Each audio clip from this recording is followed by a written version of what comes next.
बाल प्रहरी और बाल साहित्य संस्थान अल्मोड़ा उत्तराखंड की ओर से आप सभी का स्वागत करता हूं, हार्दिक अभिनंदन करता हूं।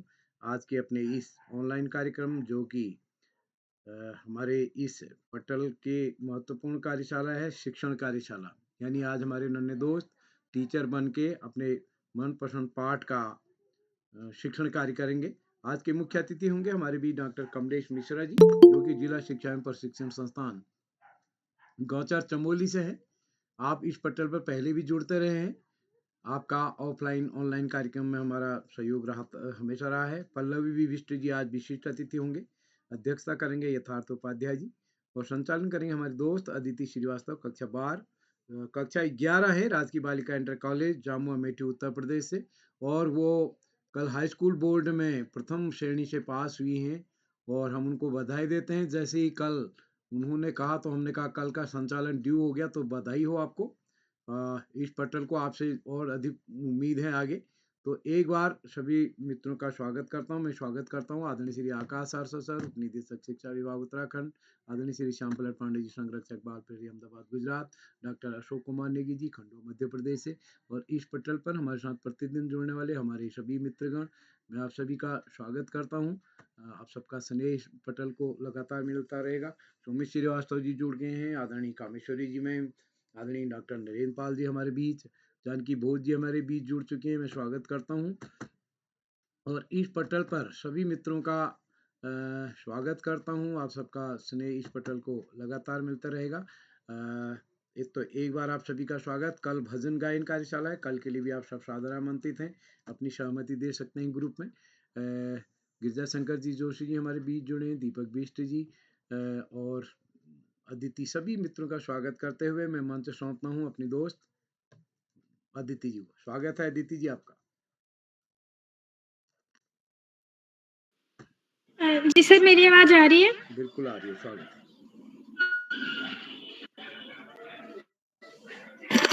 स्वागत है सर, मेरी आवाज आ रही? आपकी आवाज आ रही है, आप संचालन करिए। जी सर, धन्यवाद सर। प्रथम मैं माँ सरस्वती को नमन करती हूँ। मेरा नाम अदिति श्रीवास्तव है, मैं कक्षा 11 की छात्रा हूँ। मेरे विद्यालय का नाम राजकीय बालिका इंटर कॉलेज जामुआ अमेठी उत्तर प्रदेश है। तो जैसा कि आज बाल प्रहरी का 1453वां ऑनलाइन कार्यक्रम है, तो मैं इसमें आप सभी का आदरणीय श्री श्यामपलट पांडे सर, आदरणीय श्री आकाश आरसो सर, आदरणीय श्री डॉक्टर अशोक कुमार नेगी सर, और आज के मुख्य अतिथि डॉक्टर कमलेश मिश्रा जी, और आज की विशिष्ट अतिथि कुमारी पल्लवी बिष्ट, और आज की अध्यक्षता कर रहे हमारे छोटे भाई श्री यथार्थ उपाध्याय। आप सभी को मेरा सादर प्रणाम, आप सभी का स्वागत व अभिनंदन है।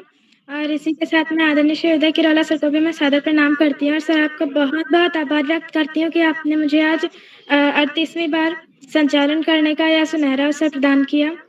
अब मैं आप सभी को बताती हूँ मैं इस मंच पर जुड़ी कैसे। मैं इस मंच पर आदरणीय श्री श्याम नारायण श्रीवास्तव जी के द्वारा जुड़ी हूँ। उन्होंने इस मंच के बारे में हमें बताया था, तो हम लोग को जब पता चला तो इसमें हम लोगों ने अपना प्रतिभागिता की, और उसके बाद फिर मेरा संचालन करने का पहली बार मन जब मेरी दीदी ने संचालन किया था इस पटल पर पहली बार, तब मेरा भी मन किया था, और उसके बाद फिर धीरे धीरे मैं भी करते करते आज 38वीं बार संचालन कर रही हूँ। तो आप सभी का बहुत बहुत आभार। तो अब मैं इसी के साथ आज के विशिष्ट अतिथि कुमारी पल्लवी बिष्ट, कक्षा 9, army public school Ranikhet Almora से आपको आमंत्रित करती हूँ। क्या बहन, आप तक मेरी आवाज आ रही है? जी बहन, क्या आपको मेरी आवाज आ रही है? जी, आपका स्वागत है। जी बहन, आपका बहुत बहुत आभार। सरस्वती नमस्तोभ्यां वरदे कामरूपिणी विद्यारंभं करिष्यामि सिद्धिर्भवतु मे सदा। यहाँ उपस्थित सभी शिक्षक, अभिभावक एवं प्रतिभागियों को मेरा सादर प्रणाम। मेरा नाम पल्लवी बिष्ट है, मैं कक्षा 8 आर्मी पब्लिक स्कूल रानीखेत की छात्रा हूँ। जैसा कि आप सभी के संज्ञान में है कि आज शिक्षण कार्यशाला है, जो कि बाल प्रहरी का 1453वां ऑनलाइन कार्यक्रम है। शिक्षा मुख्य अतिथि, आज के इस कार्यक्रम के मुख्य अतिथि डॉक्टर कमलेश मिश्रा जी, जिला शिक्षा एवं प्रशिक्षण संस्थान गौचर चमोली से। आज के इस कार्यक्रम की अध्यक्षता करते मेरे छोटे भाई यथार्थ उपाध्याय, कक्षा 7, रतन memorial public school Gorakhpur Uttar Pradesh से। और आज के इस कार्यक्रम का सफल संचालन कर रही मेरी बड़ी दीदी अदिति श्रीवास्तव, कक्षा 11, राजकीय बालिका इंटर कॉलेज जामा अमेठी से। दीदी, आपको आपके शुभ संचालन के लिए बहुत बहुत बधाई और आप सभी को मेरा प्रणाम और आप सभी का इस कार्यक्रम में हार्दिक स्वागत एवं अभिनंदन। और साथ ही मैं बाल फेरी के मंच से जुड़े हुए आदरणीय श्री श्यामप्रद पांडे, संरक्षक बाल फेरी, अहमदाबाद गुजरात से, डॉक्टर अशोक कुमार नेगी सर, संरक्षक बाल फेरी, खंडवा मध्य प्रदेश से, एवं उपनिदेशक शिक्षा विभाग, देहरादून उत्तराखंड से, आदरणीय श्री विकास सर। आप सभी को मेरा बहुत बहुत आभार और आप सभी को मेरा प्रणाम और आप सभी के इस कार्यक्रम में स्वागत एवं अभिनंदन। और मैं तहे दिल से आभार व्यक्त करना चाहती हूँ बाल मित्र एवं बाल प्रेरी के संपादक आदरणीय श्री उदय किरोड़ा सर जी का, जिन्होंने मुझे आज के इस कार्यक्रम में विशिष्ट अतिथि बतौर आमंत्रित करा। सर, आपका तहे दिल से आभार और मेरा आपको सादर प्रणाम। शिक्षण कार्यशाला यह एक ऐसी कार्यशाला है जिसमें हमें एक शिक्षक के बतौर किसी पाठ को, किसी विषय को बाल प्रेरी के मंच पे प्रस्तुत प्रतिभागियों को समझाना होता है। यह कार्यशाला बहुत अच्छी है क्योंकि इससे हमें या मुझे या हमें बहुत कुछ सीखने को मिलता है। मैं अपना पाठ अच्छे से कोई पाठ अगर समझाती हूँ शिक्षण कार्यशाला में, तो मुझे बहुत अच्छे से याद हो जाता है एवं मुझे उसके कुछ कठिन शब्द भी याद होने लग जाते हैं। और कहा जाता है, अगर हम कोई भी स्कूल में पढ़ाई गई चीज को अपने मम्मी पापा या अपनी बहनों को समझाए एक शिक्षक बतौर, या हम किसी ऐसे ही अदृश्य व्यक्ति को समझाए, तो इससे हमारा जो ज्ञान होता है वो और बढ़ जाता है और हमें बहुत चीज बहुत अच्छे से याद हो जाती है। तो यह कार्यशाला इसी चीज पे जोर देती है और यह कार्यशाला बहुत मेरी बेहद पसंदीदा कार्यशाला है। ये कार्यशाला उन लोगों के लिए बहुत लाभदायक है जो बड़े होकर शिक्षा के क्षेत्र में जाना चाहते हैं, तो वो बच्चों को अच्छे से समझा सकते हैं। इस कार्यशाला से जो बड़े भाई बहन है वो भी कुछ सीखते हैं और इसी कार्यशाला से उन्हें लाभ यह मिलता है कि वह जो पाठ वो अभी जैसे वो अभी पाठ आप यहाँ इस शिक्षक बतौर मंच पे समझाते हैं, उसी प्रकार वो कोई भी अपने छोटे भाई बहन का पाठ उन्हें बहुत अच्छे से समझा सकते हैं। इस कार्यशाला के बहुत सारे लाभ है और जो मुझे बहुत अच्छे लगते हैं। और ज्यादा समय ना गवाते हुए मैं अपना पाठ शुरू करती हूँ। और मेरा पाठ है जो अंग्रेजी की पाठ्य पुस्तिका आती है कक्षा 9 की, कावेरी। यह नई पाठ्य पुस्तिका यह आई है, कावेरी। और इसकी बुक की बाहर का शीर्षक कावेरी है, जो कि एक नदी भी है। और तो इसका पहला पार्ट है how I teach my grandmother to read, या how I taught my grandmother to read. इसका अर्थ यह है कि मैं कैसे अपने ग्रैंड मदर को पढ़ना सिखाती हूँ। तो इस पार्ट पे यह बात पे जोड़ दिया गया है कि रीडिंग और राइटिंग, पढ़ना लिखना हमारे लिए बहुत ज्यादा आवश्यक है, जरूरी है। और इसमें जो प्रश्न आता है वो है कंप्लीट द गिवन वर्ड, यानी वह शब्दों के जाल को सुलझाइए, मतलब पूरा कीजिए। तो इसमें बीच में लिखा गया है what is important, why it is important to learn read and write, कि पढ़ना लिखना क्यों इम्पोर्टेंट होता है। तो इस पे मेरे विचार से इसमें 4 यह बन सकते हैं। आत्मनिर्भर बनने के लिए, और बाहर के दीन दुनिया से अवेयर होने के लिए, और अपने इतिहास के बारे में जानने के लिए, या अपने मनोरंजन के लिए। अगर आपको पढ़ना आता है तो आप अपने मनोरंजन के लिए टीवी या मोबाइल से हटकर कोई किताब पढ़ सकते हो। और इस पढ़ने लिखने के और हमें बुजुर्गों को भी अपने घर में उन्हें इतना तो नहीं पढ़ाना है कि वो मतलब कोई डिग्री हासिल करे, ऐसा नहीं है, पर हमें उन्हें इतना पढ़ना सिखाना है, अपनी साइन करना सिखाना है, ताकि वो आत्मनिर्भर बन सके और उन्हें किसी भी क्षेत्र पे कहीं भी शर्मिंदगी महसूस ना हो। तो पार्ट में शुरू करती हूँ कहानी में। इस कहानी में एक छोटी लड़की होती है जो 12 साल की होती है और वो कर्नाटका में रहती है। तो उस समय तो मतलब परिवहन इतने वो नहीं होते, ज्यादा डेवलप विकसित नहीं होते हैं। तो उनके वहां जो रोज अखबार आता है, सुबह आना चाहिए, वो दिन में आता है। और जो साप्ताहिक मैगजीन आती है वो 1 दिन बाद आती है, यानी अगर उसे मंगलवार को आना होता है, तो वो बुधवार को आती है। तो उनके वहाँ एक मंगलवार को एक बुक आती है, मतलब एक मैगज़ीन आती है, साप्ताहिक होती है जो, वो बुक में काशी यात्रा की कहानी होती है। ये मतलब काशी यात्रा एक बुक का नाम है, जिसके छोटे-छोटे सीरियल या छोटे-छोटे एपिसोड या छोटे-छोटे अंग या भाग उस कर्मवीरा मैगज़ीन में दिए रहते हैं। तो जो 12 साल की लड़की होती है, उसकी दादी, इसके लिए पूरे गाँव वाले उस मैगज़ीन का बहुत ज़्यादा इंतज़ार करते हैं उसे पढ़ने के लिए, और उसकी दादी को वो कहानियाँ इतनी अच्छी लगती है कि वो अपनी पोती से अपना सारा काम छोड़ कर आती है और ध्यान से उसे सुनती है। तो काशी यात्रा में एक कहानी आती है काशी यात्रा की, जिसमें एक बुढ़िया की कहानी होती है, जिसमें उसे काशी यात्रा में जाना होता है, जिसके लिए वो पैसे इकट्ठा करती है। और उसको लगता है कि काशी यात्रा जाने से हमें पुण्य प्राप्त होता है, जो बहुत सारे हिंदुओं का मानना है। बट इस कहानी में एक अनाथालय की लड़की होती है, जिसको शादी करनी होती है, उसके पास पैसे नहीं होते। तो वो अपने सारे पैसे उसकी शादी में लगाती है और सोचती है कि इस लड़की की खुशी मेरे काशी यात्रा जाके विश्व काशी यात्रा जाके विश्वेश्वर भगवान को खुश करने से ज़्यादा है। तो उसकी दादी भी कहानी पढ़ने के बाद खुश होती है, वो रोज़ अपनी जब भी मैगज़ीन आती है, रोज़ अपनी पोती को बोलती है कि मुझे वो सुनाओ। और वो दूसरी मैगज़ीन के आने के लिए बहुत ज़्यादा इंतज़ार करती है। पर एक बार क्या होता है, उसकी जो पोती होती है, वो कुछ दिनों के लिए शादी में जाती है, और जब वो शादी से आती है, तो वो देखती है उसकी अम्मा रो रही थी।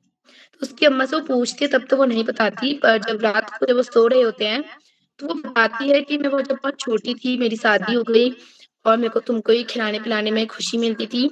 पर मैंने कभी ऐसा नहीं सोचा कि मुझे पढ़ना चाहिए। पर जब तुम 1 हफ्ते के लिए वहाँ अपने कहीं शादी में गई थी, तो वो मैगज़ीन आई थी और मैं उसे बिल्कुल पढ़ नहीं पाई। मैंने कितने बार उसमें हाथ फेरा, कितना उसे समझने की कोशिश करी, और मुझे बहुत बुरा फ़ील हुआ, शर्मिंदगी फ़ील हुआ, महसूस हुआ कि मैं पढ़ क्यों नहीं पा रही हूँ, और मेरे को ऐसा फ़ील हुआ कि मैं तुम पर एक डिपेंडेंट हूँ, तुम पे ही निर्भर हूँ। मुझे आत्मनिर्भर बनना है। ऐसा वो कहती है, तो उसकी पोती उसकी दिक्कत को समझती है। तो उसकी पोती कहती है, "कोई बात नहीं अम्मा, को कोई चिंता करने की ज़रूरत नहीं है, मैं आपको पढ़ाऊँगी। मैं आपको सरस्वती पूजा तक पढ़ाऊँगी।" सरस्वती पूजा बसंत पंचमी के यहाँ कहते हैं। नीचे दक्षिण में पता नहीं क्या होता है, पर सरस्वती पूजा तो वो कहती है, "मैं सरस्वती पूजा तक पढ़ाऊँगी।" तो उसकी दादी मान जाती है और लगन से वो पढ़ना और लिखना सीखती है, कन्नड़ कन्नड़ भाषा को। और सरस्वती पूजा के दिन, जिस दिन वो पढ़ना सीख जाती है, तो वो अपनी पोती के पैर छूती है। उसकी पोती दूर हट जाती है, बोलती है कि अम्मा आप ये क्यों कर रहे हो? हमें तो आपके पैर छूने चाहिए, छोटे बड़ों के छूते हैं, बड़े छोटे के नहीं छूते। उसकी अम्मा उसे समझाते हुए कहती है कि शिक्षा में जो गुरु होता है, वो कभी भी छोटा, बड़ा या उसको हमें कभी भी उसके उसके धर्म, उसके उम्र के हिसाब से नहीं परखना चाहिए। अगर उसने हमें कुछ सिखाया है, हमें से कुछ सीख मिलती है, तो हमें उसका हमेशा आदर करना चाहिए, क्योंकि वो हमारा गुरु होता है। इसके बाद दादी लिखना पढ़ना सीख जाती है, और वह जिस दिन भी हमेशा मैगज़ीन आती है, वो खुद से पढ़ती है। तो यह एक कहानी है, इससे हमें यह शिक्षा मिलती है कि हमें भी पढ़ना-लिखना आना चाहिए, पढ़ने-लिखने से हम आत्मनिर्भर बनते हैं। और दूसरा, हमें हमेशा जो हमारे बुड्ढे लोग होते हैं, बुजुर्ग लोग होते हैं, उनके साथ समय बिताना चाहिए, उनकी बातों का सम्मान करना चाहिए, और उनसे भी बहुत सारी बातें सीखनी चाहिए, क्योंकि वो चाहे बेशक पढ़े-लिखे नहीं होते, पर हमसे बहुत ज़्यादा अनुभवी होते हैं। धन्यवाद।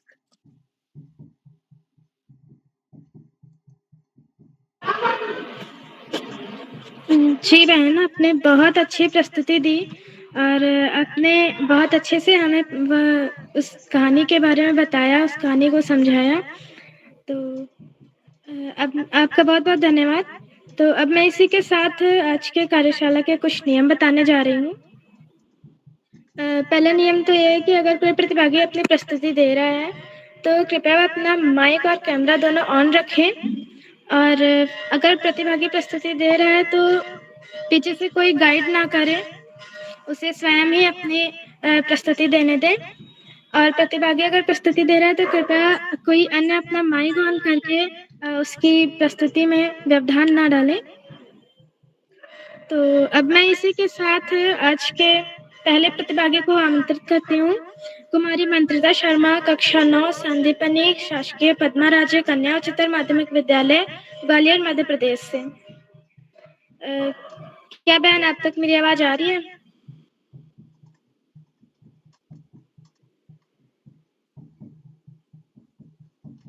बहन मंत्रिता। जी, तो अब मैं इसी के साथ अपने अगले प्रतिभागी कुमारी खुशी भोज, कक्षा 7 राजकीय उच्च प्राथमिक विद्यालय भेटुली अल्मोड़ा से आपको आमंत्रित करती हूँ बहन। क्या आप तक मेरी आवाज आ रही है? जी दीदी, आपकी आवाज आ रही है क्या? मेरी आवाज आ रही है? जी, आपका स्वागत है। धन्यवाद। माँ शारदा के चरणों में मेरा कोटि कोटि नमन। मेरा नाम खुशी भोज है। मैं कक्षा 7 की छात्रा हूँ। मेरे विद्यालय का नाम राजकीय उच्च प्राथमिक विद्यालय भेटुली है। आज शिक्षण कार्यशाला है। मैं अपनी मेरा शीर्षक है शाम एक किसान। एक शहर था जिसका नाम गुजरात था। उस गांव में एक दादी जी और उसकी पोती रहती थी। उसकी पोती जी ने एक बार अपने दादी जी से पूछा कि यह दादी जी, यह जो हमें विद्यालय से यह पुस्तक मिलते हैं, इनसे पढ़ते हैं, पर हमें कई बातें समझ में भी आती है, और यह पुस्तक हमें क्या सिखाती है? उसकी दादी जी ने कहा, यह पुस्तक हमें कई ज्ञानदायक कहानियाँ, कविताएं, यह पुस्तक में कई अच्छिया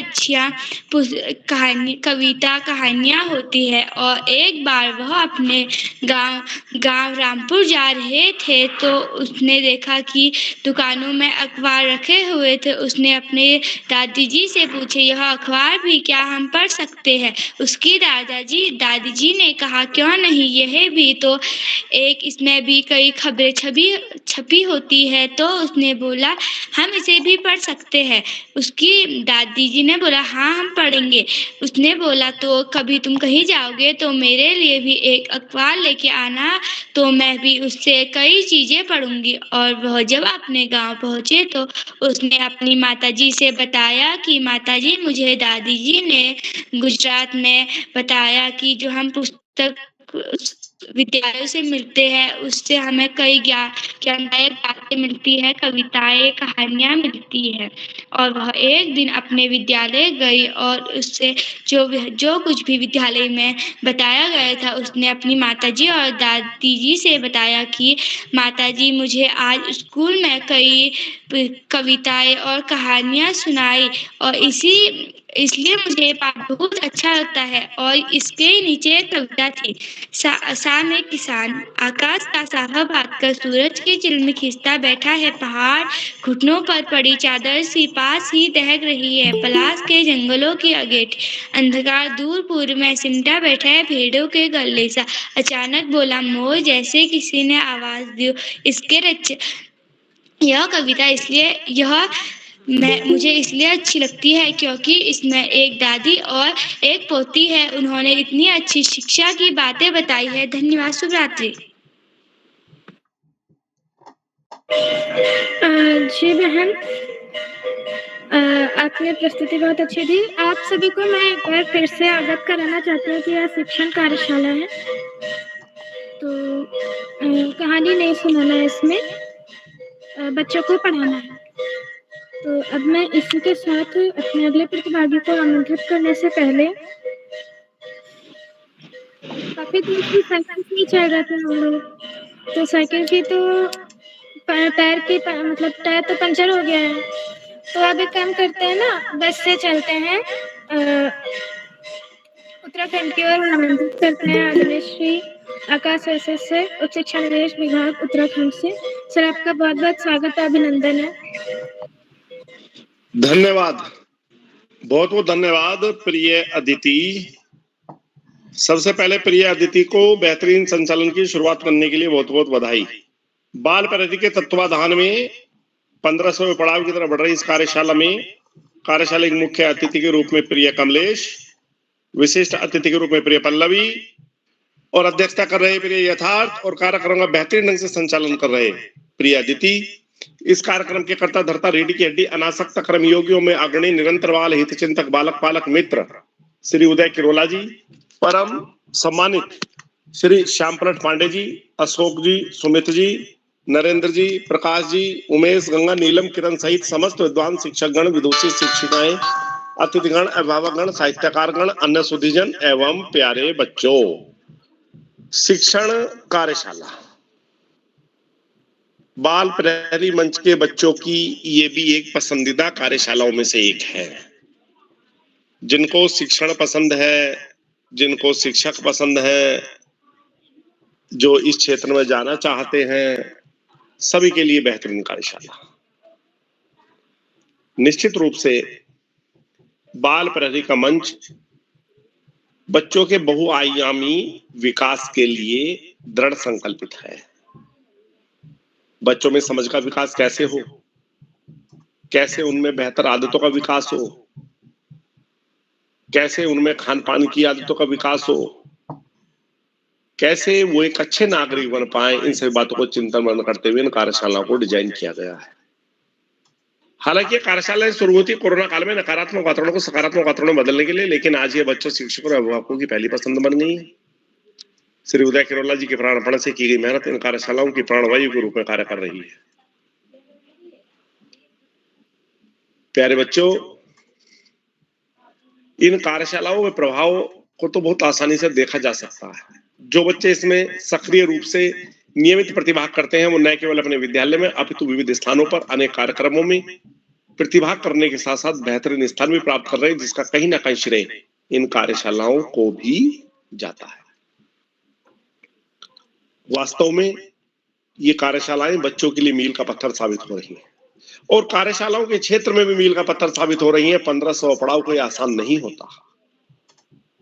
5 वर्ष से अधिक इन कार्यशालाओं को संचालित होते हुए हो गया है और ये कार्यशालाएं बच्चों पर जो प्रभाव डाल रही हैं उसको सुस्पष्ट रूप से देखा जा सकता है। प्यारे बच्चों, व्यसन मुक्त जीवन, सच्चा चरित्र जीवन सफलता की कुंजी के रूप में देखा जा सकता है। प्रत्येक तरह के नशे का बहिष्कार और सच्चरित्र जीवन, यानी कि सच्चरित्र के बारे में तो ये कहा गया है, जिसका धन खो गया उसका कुछ नहीं खोया, संपत्ति खो गई तो भी कुछ नहीं खोया। क्योंकि बहुत बड़ा उदाहरण है, जब हमारे देश का विभाजन हुआ तो पाकिस्तान से भारी संख्या में शरणार्थी हिंदुस्तान आए थे। अपने घर, अपने संपत्ति, अपनी सारी धन दौलत छोड़कर उन्होंने जीरो से शुरुआत की थी और आज वो अरबपति हैं। अर्थात धन खोता है कुछ खास नुकसान नहीं, संपत्ति खो गई तो भी ज्यादा नुकसान नहीं, लेकिन यदि चरित्र खो गया तो बहुत बड़ा नुकसान है। वास्तव में सच्चा चरित्र व्यक्ति जीवन में बहुत आगे जाते हैं। प्यारे बच्चों, जो हम बच्चों के लिए 7 बातें करते हैं जिससे कि बच्चों का सर्वांगीण विकास हो सके और वो जीवन के अपने इच्छित क्षेत्र में आगे जा सके। समय प्रबंधन, स्व अनुशासन, स्वाध्याय, प्रेम, सहयोग, व्यसन मुक्त जीवन और सच्चरित्र जीवन, ये केवल बिंदु ही नहीं, ये एक मूल मंत्र है व्यक्तित्व विकास के, जीवन में आगे बढ़ने के। आज इस महत्वपूर्ण अवसर पर सभी अतिथियों का आभार प्रकट करते हुए, बच्चों को शुभाशीष देते हुए और अंत में संत कवि कबीरदास जी की 2 पंक्तियों से पहले रोज की बात बोलते हुए, पढ़ाई का कोई विकल्प नहीं, सफलता का कोई शॉर्टकट नहीं, जीवन में आगे बढ़ना है, ज्यादा से ज्यादा पढ़ना ही होगा। जो बच्चे माता पिता गुरुजनों बड़ों का सम्मान करते हुए, साथियों को सह लेते हुए, छोटों को प्रेम करते हुए नियमित सतत अध्ययन करते हैं, उनका भावी जीवन सुखमय हो जाता है। अपने पाठ्यक्रम के तरफ सामान्य ज्ञान की पुस्तकें पढ़ना, अपने देश के महापुरुषों के जीवन चरित्र को न केवल पढ़ना, अभी तो अपने आचरण में ढालना, किताबें साहित्य की पढ़ना, सामान्य ज्ञान की पढ़ना वास्तव में हमें बहुत आगे ले जाता है। आज इस महत्वपूर्ण अवसर पर पुनः सबका आभार प्रकट करते हुए और संत कवि कबीरदास जी के 2 शब्दों के साथ में अपनी वाणी को विराम दूंगा। पोथी पढ़ी पढ़ी जग हुआ, पंडित भयानक होए और ढाई आखिर प्रेम का, पढ़े सो पंडित होए। धन्यवाद। जय हिंद, जय भारत। जी सर, आपका बहुत बहुत आभार। आपने हम बच्चों का मार्गदर्शन किया।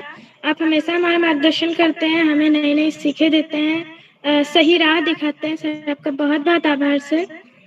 तो अब मैं इसी के साथ अपने अगले प्रतिभागी कुमारी तेजस्विनी, कक्षा 5, plume international school, Gorakhpur, Uttar Pradesh से बहन आपको आमंत्रित करती हूँ। क्या आप तक मेरी आवाज आ रही है? जी दीदी, आपकी आवाज आ रही है। ये आपका स्वागत है। धन्यवाद। आप सभी को मेरा नमस्कार। मेरा नाम तेजस्विनी है। मैं कक्षा 5 की छात्रा हूँ। जैसा कि आप सब जानते हैं कि आज शिक्षण कार्यशाला है, जो कि बाल प्रहरी की 1000 1453वां कार्यक्रम है। आज के मुख्य अतिथि श्री डॉक्टर कमलेश मिश्र जी, जी जिला बहन, आप अपनी प्रस्तुति दें। अपना नाम कक्षा बोल के प्रस्तुति दें। अरे जी। प्रस्तुत दे रही हो। एवं परिशिक्षण संस्थान गौचर चमोली से। जैसा कि आप सब जानते हैं, आज शिक्षण कार्यशाला है, तो मैं आपको एक कहानी सुनाऊंगी जो जिसका एक बहुत ही महत्वपूर्ण अर्थ होगा। उस कहानी का नाम है जादुई माचिस। एक बार की बात है, एक लड़का था, उसे एग्जाम से बहुत डर लगता था। वो हमेशा सोचता था कि मैं कभी एग्जाम में अच्छे अंक ला ही नहीं सकता। हाल ही में उसके हर बार बहुत अच्छे अंक आते थे, पर फिर भी वो डरता था। एक बार उसकी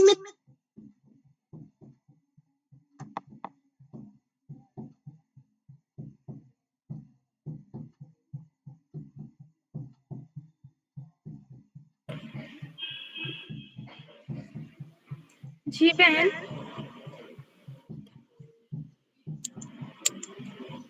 जी, तो अब मैं इसी के साथ अपने अगले प्रतिभागी कुमारी आशिका आर्य कक्षा 12 राजकीय इंटर कॉलेज पुरोला उत्तरकाशी से आपको आमंत्रित करती हूँ। दीदी, क्या आप तक मेरी आवाज आ रही है? जी बहन, आपकी आवाज आ रही है। क्या आपको आपका स्वागत है। मेरी आवाज आ रही है? जी सबसे दीदी, पहले आपका आप स्वागत। सभी को सबसे पहले आपको मेरा सादर नमस्कार। मैं आशिका आर्य राजकीय बालिका इंटर कॉलेज पुरोला उत्तरकाशी से कक्षा 12 की छात्र। जैसा कि आप सभी को विदित है कि आज यहाँ पर शिक्षण कार्यशाला के लिए हम सभी यहाँ पे उपस्थित हुए हैं। तो मेरा मेरा जो चैप्टर है जिसे मैं आज आप सभी के समक्ष प्रस्तुत करना चाहूंगी, वो है भास्पति कक्षा 12 की संस्कृत की बुक का, जिस जिस चैप्टर का नाम है, मेरे चैप्टर का नाम है अनुशासनम। सबसे पहले मैं आपको अनुशासनम चैप्टर की कुछ परिचय देना चाहती हूँ। अनुशासन शब्द जो कि बना हुआ है अनु उपसर्ग सास प्रत्यय और सास धातु और ल्युट प्रत्यय से। इस पाठ का परिचय देते हुए, वेद के अंतिम भाग को वेदांत कहा जाता है। इस वेदांत के अंतर्गत उपनिषद ग्रंथ आते हैं। उपनिषदों का प्रादुर्भाव वैदिक ज्ञान के विकास के रूप में हुआ। उपनिषद का अर्थ है ज्ञानार्थ। गुरु के समीप बैठना। एक गुरु शिष्य परंपरा के अध्ययन के उपरांत आचार्य के द्वारा शिष्य को जो जीवन उपयोगी उपदेश दिए गए हैं, वही उपनिषद कहलाते हैं। ये मनोरम उपनिषद इतने सहज भाव से प्रस्तुत किए गए हैं कि सीधे हृदय को स्पर्श करते हैं। उपनिषदों की संख्या के विषय में विद्वान एक मत नहीं है। तो मैं अपना चैप्टर शुरू करूंगी। प्रस्तुत अंश वैदिक वामंडय के अद्वितीय स्थान रखने वाले तैत्तिरीय उपनिषद के 11वें अनुवाक शिक्षावली से संकलित है। पहले मैं संस्कृत में आप सभी को बताना चाहूंगी। वेदम मनुचाचार्यो अंतेवासीनम मनुशासितम सत्यम वदम धर्मचरम स्वाध्यानाम प्रमदम आचार्ये प्रियम धर्मात्यम प्रजातंतुम मां व्यच्छत्सि सत्यान प्रमदितव्यम धर्मान प्रमतितव्यम कुशलानम प्रमतितव्यम भूते न प्रमतितव्यम स्वाध्याये प्रवचनाभ्याम न प्रवर्तितव्यम देवम पिता कार्याभ्याम न प्रमतितव्यम मातृदेवो भव पितृदेवो भव आचार्य देवो भव अतिथि देवो भव यानेन वधानि कर्माणि तानि सेवतव्यानि नो इतराणि यानेस्माकं सुचरितानि तानि तयोपास्यानि नो इतराणि। अथ यदि ते कर्म विचिकित्सा वा वृत्त विचिकित्सा वा स्याते ये तत्र ब्रह्माणां संसृणं युक्ता आयुक्ताम् अलुक्षा धर्मकाम सयुर यथा ते तत्र वर्तरेण तथा यत्र वर्तेता। एषा आदेश एषा उपदेश एषा वेदोपनिषदम् एतुनसानाम् एवं उपासितव्यम् एवं चेतुपास्यतव्यम्। इस पाठ का मैं आपको हिंदी अनुवाद करूंगी कि वेद पढ़कर आचार्य शिष्य को उपदेश देता है कि सत्य बोलो, धर्म का पालन करो, स्वाध्याय में आलस्य मत करो, आचार्य के लिए प्रिय धन लाकर वंश परंपरा को मत तोड़ो, सत्य से प्रमाद नहीं करना चाहिए, अर्थात सत्य से मुख नहीं मोड़ना चाहिए, धर्म में असावधानी नहीं करनी चाहिए, कल्याणकारी तथ्यों निपुणताओं की अवहेलना नहीं करनी चाहिए, ऐश्वर्य धन की प्राप्ति के लिए आलस्य नहीं करना चाहिए, स्वाध्याय और अध्यापनों के स्वेच्छाचारी नहीं होना चाहिए अथवा इनमें भूल चूक नहीं करनी चाहिए, देवताओं और पितरों के कार्यों में लापरवाही नहीं करनी चाहिए, माता को देवता मानने वाले पिता को देवता मानने वाले, आचार्य गुरु को देवता मानने वाले और अतिथि मेहमान को देवता मानने वाले जो अनित्य दोष रहित कर्म कार्य हैं उनका सेवन नहीं करना चाहिए, अन्यों दोषपूर्ण कर्मों का नहीं जो हमारे लिए अच्छे आचरण हैं, तुम्हारे द्वारा उनकी उपासना की जानी चाहिए, हमेशा हमें अपने बड़ों का आदर करना चाहिए तथा अपने कार्य के प्रति हमेशा दृढ़ रहना चाहिए। इस पाठ में जो कठिन शब्द आए हैं, पहला शब्द जो है वेदम मनुचाचार्यो अंतेवासिनम मनुशासिता, जो शब्द पढ़ने में बड़ा है और कठिन है तो इसको हमें तोड़कर पढ़ना होता है, जैसे वेदम अनुच्च आचार्य अंतेवासिनम अनुशासिता, जिसका अर्थ है वेद को पढ़ाकर आचार्य शिष्य को उपदेश देते हैं। इस पाठ में हमें बताया गया है कि अनुशासन हमारे जीवन में बहुत उपयोगी है, हमें हमेशा अपने माता पिता गुरु तथा अतिथि और अपने से बड़ों का आदर सम्मान करना चाहिए। धन्यवाद। शुभ रात्रि। जी दीदी, आपने बहुत अच्छी प्रस्तुति दी और आपने बहुत अच्छे से हमें पाठ पढ़ाया। तो अब मैं इसी के आपको बहुत बहुत धन्यवाद दीदी। तो अब मैं इसी के साथ अपने अगले प्रतिभागी श्री गौरव सिंह परिहार, कक्षा 6 ब्रह्मोदय मास्टर्स स्कूल है, इसे आपको आमंत्रित करती हूँ। भाई अब तक मेरी आवाज आ रही है? जी दीदी। जी, आपका स्वागत है। धन्यवाद। शुभ संध्या। मेरा नाम गौरव सिंह परिहार है। मैं कक्षा 6 का छात्र हूँ। मेरे विद्यालय का नाम the masters school Haldwani Nainital Uttarakhand है। जैसे कि आप सभी को विदित है कि आज शिक्षण कार्यशाला है, जिसमें मैं भी अपनी प्रस्तुति दे रहा हूँ, जिसमें मैं आप सभी को एक पाठ पढ़ाने जा रहा हूँ, जिसका शीर्षक है मातृभूमि। यह पाठ मेरी पाठ्य पुस्तक मल्हार से लिया गया है। इस पाठ के कवि का नाम सोहनलाल द्विवेदी है। यह पाठ मुझे इसलिए पसंद है क्योंकि इसमें हमारी मातृभूमि के बारे में बताया गया है।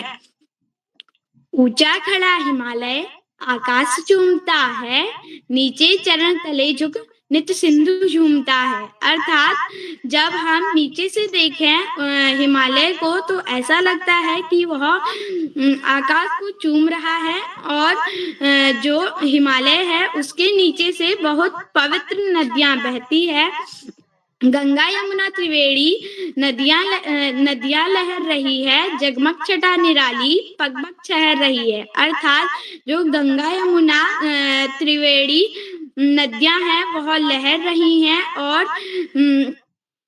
जो चमक उनकी चमक है वह पूरे संसार में फैल रही है। वह पुण्य भूमि मेरी, वह स्वर्ण भूमि मेरी, वह जन्मभूमि मेरी, वह मातृभूमि मेरी। अर्थात जो सोने की भूमि है वह हमारी है। जहाँ मैंने जन्म लिया है वह भूमि भी मेरी है, यह माता की भूमि भी मेरी है। झरने अनेक झरते जिसकी पहाड़ियों में चिड़िया चहक रही है, हो मस्त झाड़ियों में। अर्थात झरने बहुत सारे झरते हैं, पहाड़ियों से चिड़िया चहक रही है, जो झाड़ियां हैं उनमें मस्त होकर। अमराइयां घनी है, कोयल पुकारती है, बहती मलय पवन है, तन मन संवारती है। अर्थात आम के बगीचे बहुत घने हैं, कोयल वहां बैठकर अपना मधुर गीत गा रही है और जो मलय पर्वत से आने वाली हवाएं हैं वह हमारा तन मन संवार रही हैं। वह धर्म भूमि मेरी, वह कर्म भूमि मेरी, वह जन्मभूमि मेरी, वह मातृभूमि मेरी। अर्थात जहाँ अनेकों धर्म हैं वह भूमि भी मेरी है, जहाँ हम कर्म करते हैं वह भूमि भी मेरी है, जहाँ मैंने जन्म लिया है वह भूमि भी मेरी है। ये जो माता की भूमि है ये भी मेरी है। जन्मे जहाँ थे रघुपति, जन्मी जहाँ थी सीता, श्री कृष्ण ने सुनाई वंशी पुनीत गीता। अर्थात जहाँ राम जी जन्मे थे और जहाँ सीता जी जन्मी थी, जहाँ श्री कृष्ण ने महाभारत के समय पर अर्जुन को बताया था कि क्या करें। गौतम ने जन्म लेकर जिसका सुयश बढ़ाया, जग को दया सिखाई, जग को दया दिखाई। अर्थात जहाँ गौतम बुद्ध ने जन्म लेकर हमारे देश का गर्व ऊंचा किया था और उन्होंने अर्थात पूरे संसार को दया सिखाई थी और संसार को सफल होने का रास्ता दिखाया था। वह युद्ध भूमि मेरी, वह बुद्ध भूमि मेरी, वह मातृभूमि मेरी, वह जन्मभूमि मेरी।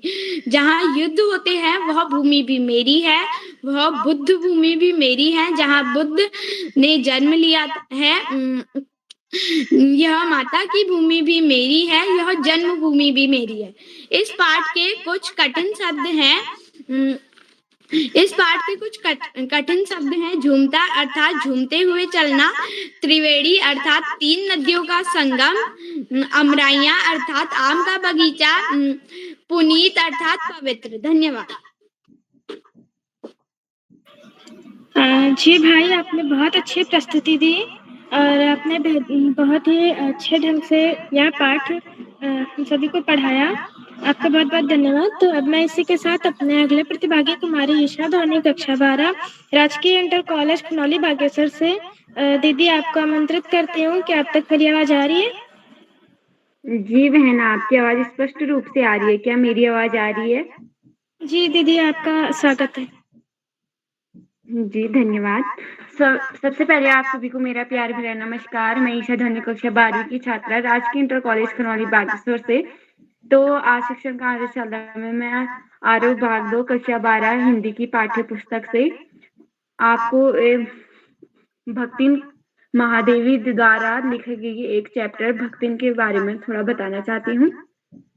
दोस्तों, महादेवी वर्मा जी का यह पाठ हमें यह सिखाता है कि इंसान अपने नाम से नहीं अपने गुणों से पहचाना जाता है।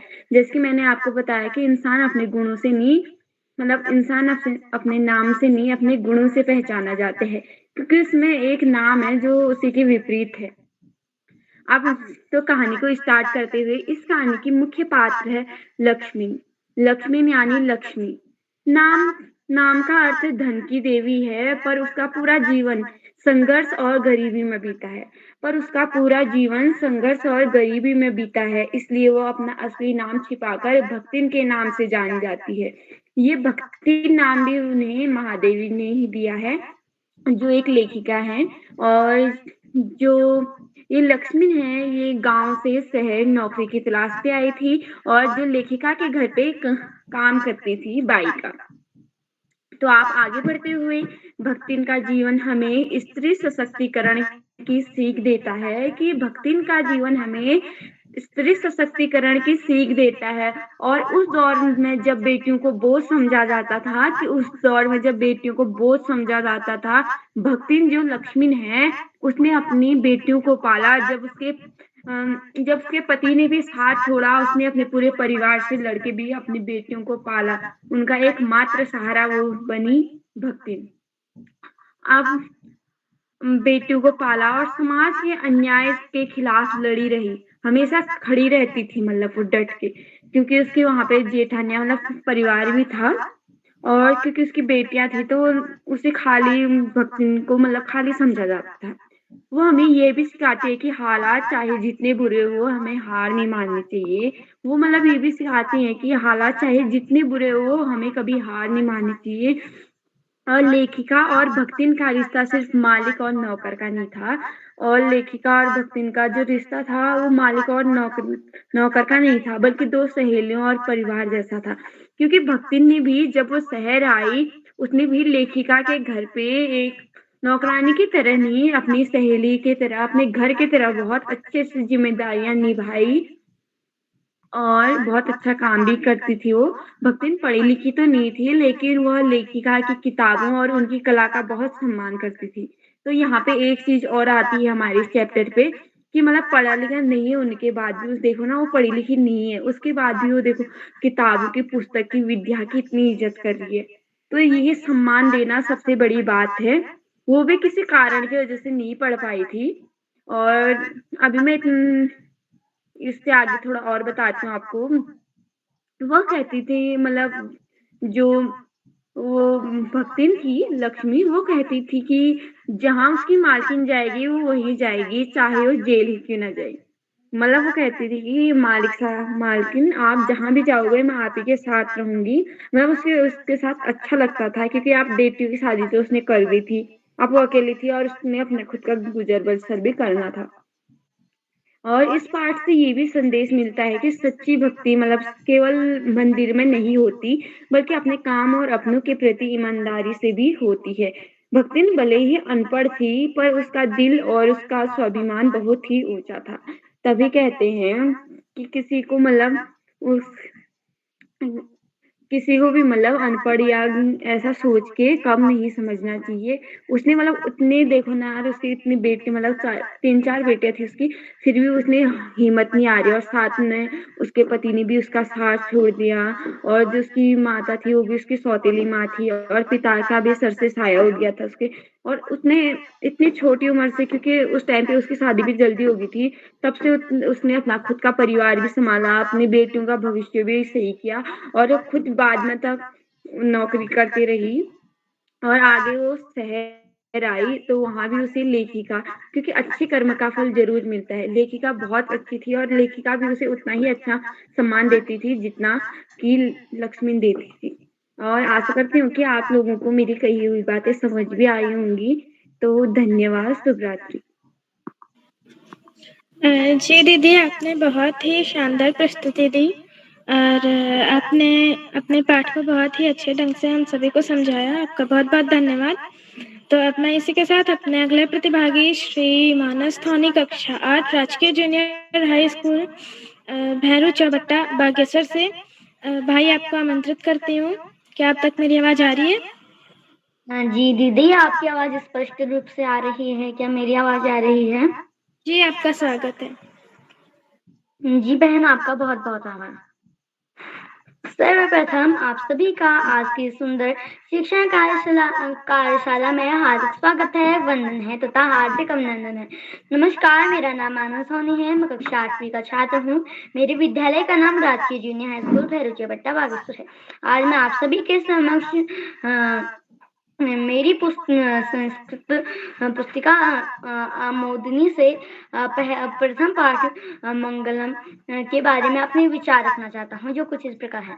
उसमें 3 श्लोक हैं। उसमें जो पहला श्लोक है वह है अस्तो मां सद्गमय, अर्थात यानी अस्तो यानी असत्य और सद यानी सत्य, गमय यानी ले चलो, माँ यानी मुझको, हे यानी वह जो ये मंगल सर्वप्रथम सबसे पहले तो मैं आपको मंगलम यानी कुछ भी मंगल यानी अच्छा होने का कार्य, जैसे कि हम कोई श्लोक पढ़ते हैं यानी कि कोई जब शादी होती है तो मंगलम भगवान विष्णु ऐसा करके जब मंत्र पढ़ जाते हैं यानी मंगल हो।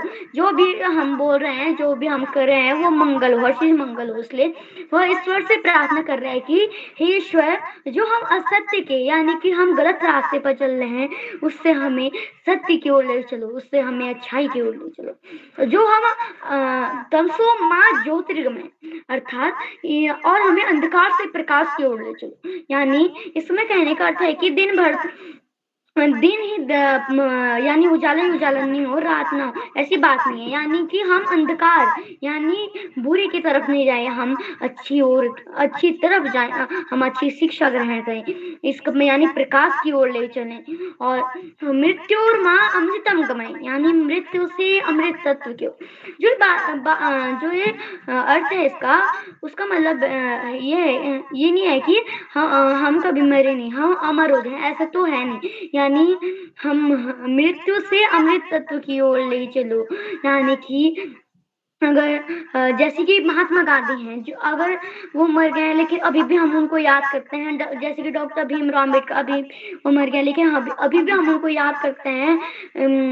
देखिए, महान व्यक्ति, इसलिए कहा जाता है कि इंसान अपने जन्म से नहीं अपने कर्म से महान होता है। इसलिए जो इसका पूरा अर्थ है वह है, हे ईश्वर, हमें असत्य से सत्य की ओर, अंधकार से प्रकाश की ओर और मृत्यु से अमृत तत्व की ओर ले चलो। और जो दूसरा श्लोक है वह कुछ इस प्रकार है, संगच्छ धनम संवद्ध धनम संभो मनासी जान जातम देवाभागम यथा पूर्वे सज्जनानाम उपासते, देवाभागम यथा पूर्वे सज्जनानाम उपासते।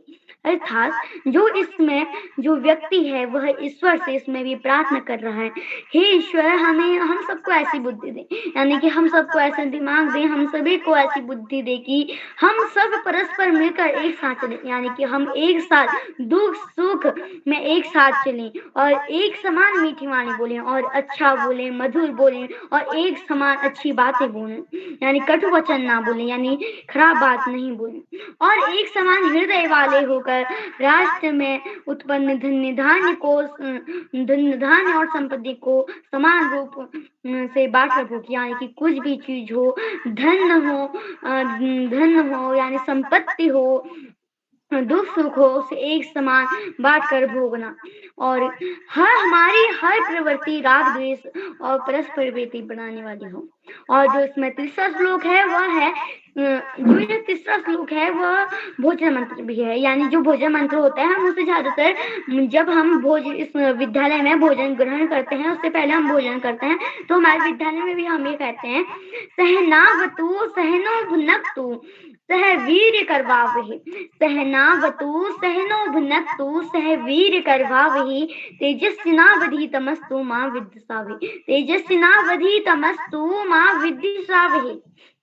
अर्थात जो इसमें जो व्यक्ति है वह इसमें भी ईश्वर यानी भगवान से प्रार्थना कर रहे हैं, ईश्वर, हम दोनों गुरु शिष्य की साथ रक्षा करें, यानी हम दोनों जो गुरु शिष्य हैं, हम दोनों की हमारी रक्षा करें, हम पे कोई भी बाधा आए तो हमें हमारी रक्षा करें, हम दोनों का एक साथ मिलकर पालन पोषण करें, हम यानी हमारा एक साथ पालन पोषण करें और हम साथ मिलकर शक्ति प्राप्त करें और हम यानी शक्ति प्राप्त करते रहें।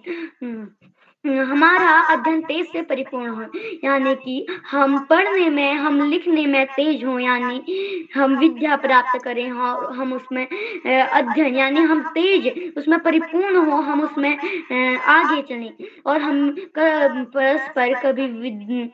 कभी परस्पर विद्वेष न करें और हम कभी झगड़ा न करें, हम कभी एक दूसरे को मारे नहीं। और आशा है आप सभी को यह 3 श्लोक मंगलम यानी मंगलकारी अच्छे लगे हों।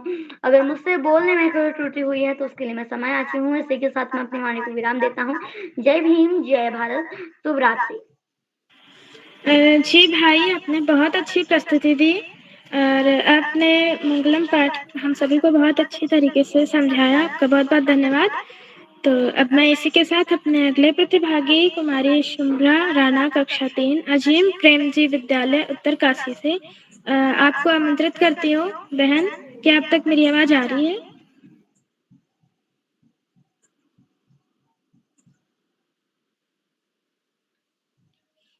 बहन शुभ्रा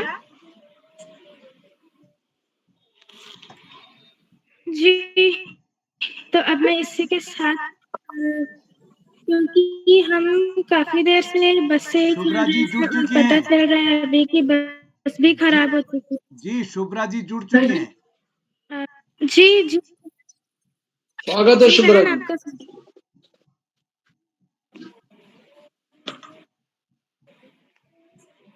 बहन शुभ्रा। हाँ दीदी, जी आपका स्वागत है। आप अपनी प्रस्तुति धन्यवाद। दें। आप सभी को मेरा नमस्कार। मैं शुभ्रा राणा कक्षा 4 की छात्रा। आज मैं अपनी कविता के साथ यहाँ प्रस्तुत करने जा रही हूँ। सबसे पहले मेरे घर का अंडे जैसा था आकार, तब मैं यही समझती थी बस इतना सा ही है संसार। फिर मेरा घर बना घोंसला सूखे तिनकों से तैयार, तब मैं यही समझती थी बस इतना सा ही है संसार। इस कविता में जो कवि है वो यह कहना चाह रहा है कि जब चिड़िया सबसे छोटी होती है तो जब वो अंडे में होती है तब वो यह समझती है कि बस इतना सही है संसार। फिर जब वो घोंसले में जाती है तब उसे यह समझ आता है कि ये दुनिया घोंसले के ही बराबर है। फिर मैं निकल गई शाखों पर सूखे तिनकों से तैयार, तब मैं यही समझती थी बस इतना सा ही है संसार। फिर वो कवि कह रहा है, फिर जब वो शाखाओं पे गई पेड़ की तब उसे यह लगा कि ये संसार बस इन शाखाओं का ही है। आखिर जब मैं आसमान में उड़ी दूर तक पंख पर, तब समझ में मेरे आया बहुत बड़ा है यह संसार। आखिर में जब वो चिड़िया आसमान में पंख फैला के उड़ गई तब उसे समझ में आया कि ये जो दुनिया है ये बहुत बड़ी है। धन्यवाद। जी बहन, आपने बहुत अच्छी प्रस्तुति दी और आप आज की सबसे छोटी प्रतिभागी थी और आपका पाठ बहुत अच्छा रहा। आपने बहुत अच्छे से हमें यह पाठ पढ़ाया, समझाया। आपका बहुत बहुत धन्यवाद। तो चूंकि अभी तक हम लोग बस से चल रहे थे तो बस भी पता चला कि खराब हो गई है, तो अब हमें चमोली की ओर जाना है। तो अब हम एक काम करते हैं कि बस तो मिलेगी नहीं, अब की बार हम कार से चलते हैं। चमोली की ओर आमंत्रित करते हैं आज के मुख्य अतिथि डॉक्टर कमलेश मिश्रा जी, जिला शिक्षा एवं प्रशिक्षण संस्थान गौचर चमोली से। सर आपका बहुत बहुत स्वागत है, अभिनंदन है इस मंच पर। जी बहुत बहुत धन्यवाद। आज का सफल संचालन कर रही छोटी बहन अदिति श्रीवास्तव जी। आप तक मेरी आवाज पहुंच रही है? जी सर, आपकी आवाज आ रही है। जी तो और आज के कार्यक्रम की अध्यक्षता कर रहे यथार्थ उपाध्याय जी। आज के हमारे विशिष्ट अतिथि बतौर पल्लवी बिष्ट जी, और अभी तक अपनी प्रस्तुति दे चुके खुशी भोज जी, तेजस्विनी जी, अंशिका जी, गौरव परिहार जी, ईशा धोनी जी, मानस धोनी जी और अभी अभी हमारी सबसे नन्ही प्रतिभागी शुभ्रा राणा जी। आप सब का जो ये शिक्षण कार्यशाला है, इसमें हमने आपकी प्रस्तुति सुनी। आप जो है एक इस 1453वीं शिक्षण कार्यशाला में आप सबने जो है अपनी प्रस्तुति दी है, और मैं आज के इस कार्यक्रम में बतौर मुख्य अतिथि अपने इस कार्यक्रम में लगातार अपना प्रतिनिधित्व करते आए जिला चमोली के मुख्य शिक्षा अधिकारी श्रीमान आकाश सारस्वत जी लगातार इस कार्यक्रम में अपने छोटे छोटे बच्चों का हौसला अफजाई करने वाले आदरणीय श्याम पांडे जी, डॉक्टर अशोक नेगी जी, और इस कार्यक्रम को इस मुकाम तक पहुंचाने वाले बाल प्रहरी के संपादक और एक निष्काम व्यक्तित्व श्री उदय किरोला जी का मैं हृदय की गहराइयों से हार्दिक स्वागत एवं अभिनंदन करता हूं। आज की जो एक कार्यशाला है, ये एक शिक्षण कार्यशाला है, और हम भी एक बतौर शिक्षक जो है हम भी एक लंबी सेवा हमने दी है। 24वां साल एक शिक्षक के रूप में हमें भी जो है इस शिक्षा विभाग में हुआ है। और कहते हैं कि दो विभाग ऐसे हैं, जैसे दो ऐसे प्रोफेशन है, डॉक्टर और शिक्षक, जिसे जो है सबसे नोबेल प्रोफेशन माने जाते हैं। और शिक्षक के लिए तो कहा गया है कबीरदास जी द्वारा कि गुरु गोविंद दोऊ खड़े काके लागू पाए, बलिहारी गुरु आपने गोविंद दियो बताए। तो कबीरदास जी ने तो गुरु की संज्ञा गोविंद से भी ऊपर, भगवान से भी ऊपर उनको जगह दी है। और शिक्षक तो एक ऐसा व्यक्ति होता है जो हमेशा जो है दूसरे की बेहतरी के लिए सोचता है। दूसरे को जो कलाम को अगर बनाया है, जो भी आज सफल व्यक्तित्व जहाँ जो भी है उन्हें बनाने वाले शिक्षक ही हैं। और शिक्षक बनना एक पूर्व जन्मों का हमारे कर्मों का प्रतिफल हम कह सकते हैं, और एक तरह के अवैतनिक समाज सेवा का जैसा अवसर हमें ये मिल रहा होता है। अगर कोई शिक्षक बन जाए तो वो जो है एक ऐसा समझ लीजिए कि हमें सरकार भी वेतन दे रही है, और हम जो है अपना जो है मनोयोग से अपना कार्य कर रहे हैं, और अपना जो है इतना बेहतरीन जो है हमें अवसर शिक्षक बनने का मिलता है अगर हम शिक्षण बनते हैं। आप सबको जो बच्चे इसमें सम्मिलित हुए हैं, निश्चित तौर पे आप जो है आगे जो है इस क्षेत्र में जाना चाहते हैं, आप शिक्षक बनना चाहते हैं। और गुरु के बारे में तो कबीरदास ने ये भी कहा है कि गुरु कुम्हार शीस कुंभ है, गड़ी काड़े खोट, अंतर हाथ सहार दे, बाहर मारे चोट। तो जो गुरु होता है वो जो है कुम्हार की तरह होता है, और जो शिष्य होता है वो जो है मिट्टी की तरह होता है, और जो है बार बार जो है वो घड़े में जो है क्या निकालते रहता है, खोट निकालते रहता है। लेकिन वो खोट तो बाहर से निकालता है, लेकिन जो है बाहर से चोट मारता है, लेकिन एक हाथ उसका अंदर रहता है, वो हमेशा उसे सहारा देता है। तो इस तरह का शिक्षक होता है। और शिक्षक जो है हमेशा जो है अपने बच्चे की बेहतरी के लिए कार्य करता है। हाँ, आज जो हमने शिक्षण किया, इस शिक्षण में हम जो है एक जो है हमने आप सब ने जो है अपना एक तरह का शिक्षण कार्य किया है।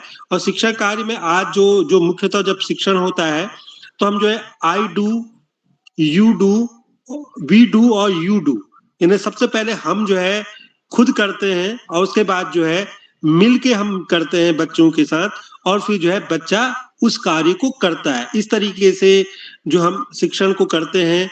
इसके अलावा इन्वॉल्वमेंट, आज के शिक्षण में जो लेक्चर वाली जो पद्धति है जिसमें हम पढ़ा रहे होते हैं सामने, अब इस तरह की को एक तरह से बहुत हद तक खारिज कर दिया गया है। अब एक इस तरह के शिक्षण को महत्वपूर्ण माना जाता है, इसकी जो इसमें जो है हर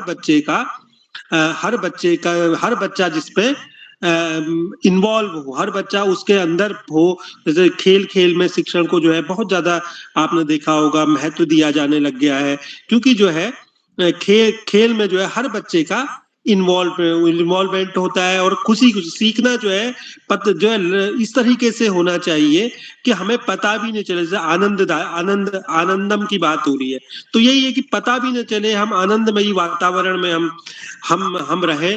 तो शिक्षण जो है अब जो है जो बिल्कुल भी जो है तनाव जैसी चीजें, जितना हमें तनाव होता है, थोड़ा भी तनाव हो तो वो जो है हमारे सीखने में बाधा आ जाती है, फिर हम जो है रटने में चले जाते हैं। रटना जो है समझने जैसा नहीं होता है।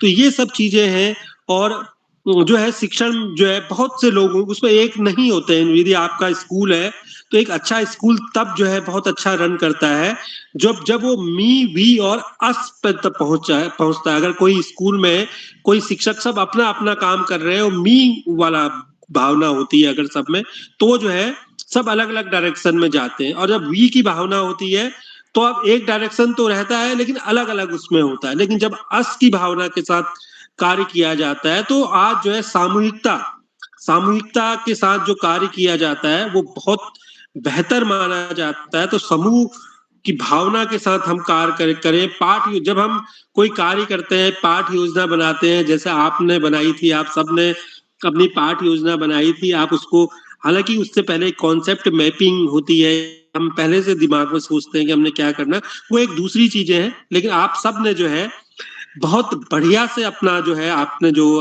बहुत बेहतरीन प्रस्तुति दी। खासकर मैं यहाँ पे जिस एक बच्चे का नाम लेना चाहूंगा, किसी एक का नाम लेना वैसे बहुत अच्छा नहीं होता, लेकिन मैं मानस धोनी जी की प्रस्तुति देख रहा था जो आमोदनी से वो जो है बागेश्वर से अपनी प्रस्तुति दे रहे थे। तो मुझे कितना बढ़िया से वो जो है उसमें रच बस गए थे उसमें और बहुत बढ़िया उन्होंने प्रस्तुति दी। तो इसी तरह से रच बस के आप जो है उसमें उस तरह के जो है आप सब ने जो है प्रस्तुति दी है।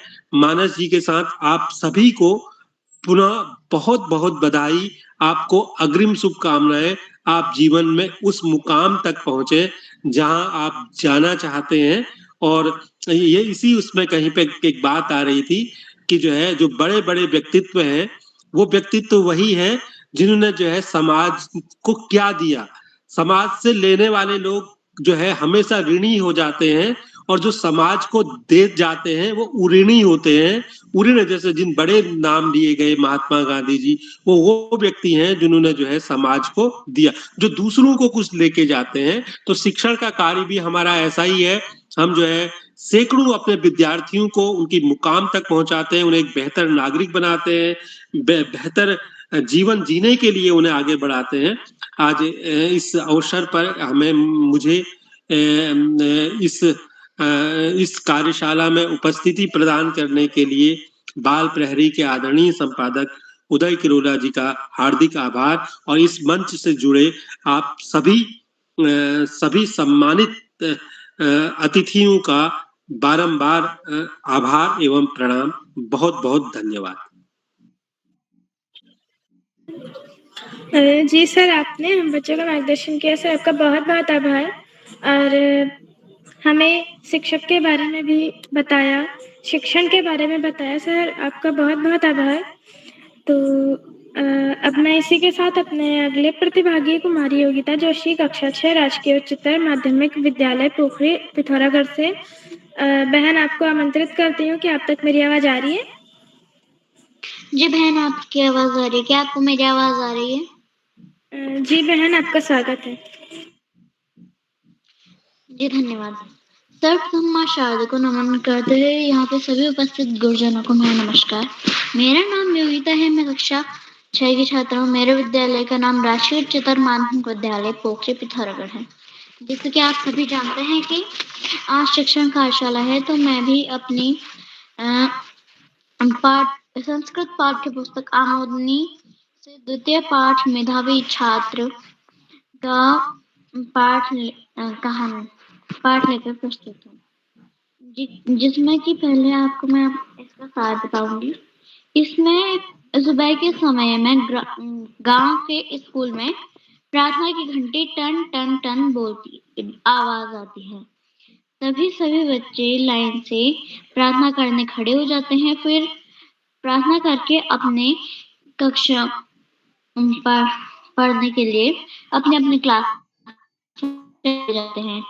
छठी कक्षा में तीसरी बेला चल रही थी। इसमें एक शिक्षक आए और उनके लिए सभी बच्चे उनका हाथ जोड़ के अभिवादन करने लगे। उन्होंने बोला बच्चे बैठ जाओ, तो सभी बच्चे बैठ गए। उन्होंने कहा बच्चों, आज मैं तुम्हें उत्तराखंड नामक एक पाठ को पढ़ाऊंगा, जिसमें कि हम इसमें सीखेंगे कि उत्तराखंड के 13 जिले क्या क्या हैं। उन्होंने कहा कि सभी बताएंगे कि 13 जिले क्या क्या हैं। सभी बैठे रहे, लेकिन उसमें से एक ऐसा छात्र था जो बहुत होशियार था, जिसको हम संस्कृत में कहते हैं मेधावी। तो उस मेधावी बालक का नाम था सुरेंद्र। सुरेंद्र ने कहा कि हे गुरुजी, मेरे को इन 13 जिलों के नाम पता है। उन्होंने कहा ठीक है, तो तुम बताओ। अगर तुमने सही बता दिया तो मैं तुमको पुरस्कार दूंगा। उसने अपना 13 जिले के नाम कहने शुरू कर दिए। ऊटी देह चने अपि पौरु उवाच, जिसमें कि 13 अक्षर 13 जिलों के नाम थे। लेकिन उनके गुरुजी ने कहा इसका तो कोई मतलब ही नहीं निकलता। उसने कहा हे गुरुवर, आप गलत कह रहे हैं, इसका अर्थ निकलता है। तो उन्होंने कहा, अध्यापक ने कहा बताओ इसका उत्तर कहाँ है।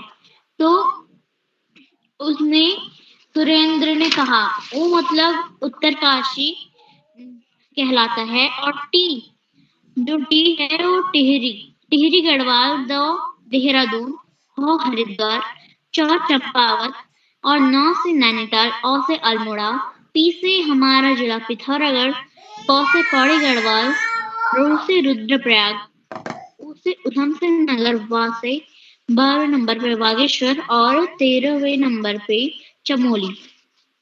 तो ये सुनकर गुरु खुश हुआ और उसको पुरस्कार दिया। तो मैं इसको संस्कृत में आपको पढ़ के सुनाती हूँ। प्रातःकालस्य समयः अस्ति ग्रामस्य पाठशालायां प्रार्थनायां घटिका टन टन टन इति वदति। सर्वे छात्राः पंक्तिबद्धाः प्रार्थनायां कुर्वन्ति। तदनन्तरं ते स्वकक्षायां गच्छन्ति। पाठकक्षायाः तृतीयकालांश अस्ति। संस्कृतं पाठयितुम् एकः अध्यापकः कक्षायाम् आगच्छन्ति। सर्वे छात्राः हस्त उत्थाप्य अध्यापकं नमन्ति। अध्यापकः कथयति, सर्वे उपविशतु। छात्रा उपविशति। अध्यापकः उत्तराखण्ड नामक पाठ पाठयति। पाठः पाठयित्वा च अध्यापकः छात्रान् पृच्छति, भो बालके, उत्तराखण्ड कति जनपदानां सन्ति? ये उत्तर जानन्ति ते हस्तम् उत्थापयतु। यः बालकः एक उत्तरं वदति, तस्मै अहं पुरस्कारं दास्यामि। एतत् श्रुत्वा मेधावी छात्र सुरेन्द्रः वदति, ऊटे देह चने अपि पौरु उवाच। तदा काण्य अध्यापकः वदति, अस्य पदस्य कोई अर्थ नास्ति। सुरेन्द्र वदति, गुरुवरः, इति पदं सार्थकम् अस्ति। यत् अस्मिन् पदे 13 अक्षराणि सन्ति। अस्य पदस्य प्रत्येकक्षरम् उत्तराखण्डस्य प्रतिजनपदस्य आरम्भिकक्षरम् अस्ति। अध्यापकः वदति, तत् कथम्? ततः हर्षेण सुरेन्द्र वदति, उपयुक्ते उत्तरकाशी टी टिहरी उच्यते, द देहरादून ह हरिद्वारं कथ्यते, च चंपावत भवति, न तु नैनीतालः, अल्मोड़ा पिथौरागढ़ः, पौड़ी गढ़वालः, रुद्रप्रयाग अस्ति, उधम सिंह नगरं, वा बागेश्वर च अस्ति, चमोली जनपदम। जैसे कि अभी मैंने बताया था कि यह 13 जिलों के नाम हैं। तो यह सुनकर उसके जो अध्यापक होते हैं वो बहुत खुश होते हैं। यह सुनकर उसके अध्यापक बहुत खुश होते हैं और उस मेधावी छात्र को एक पुरस्कार देते हैं। तो मैं इसमें आए कुछ कठिन शब्दों को बताती हूँ। पहला है घटिका, यानी जिसे हम घंटी कहते हैं।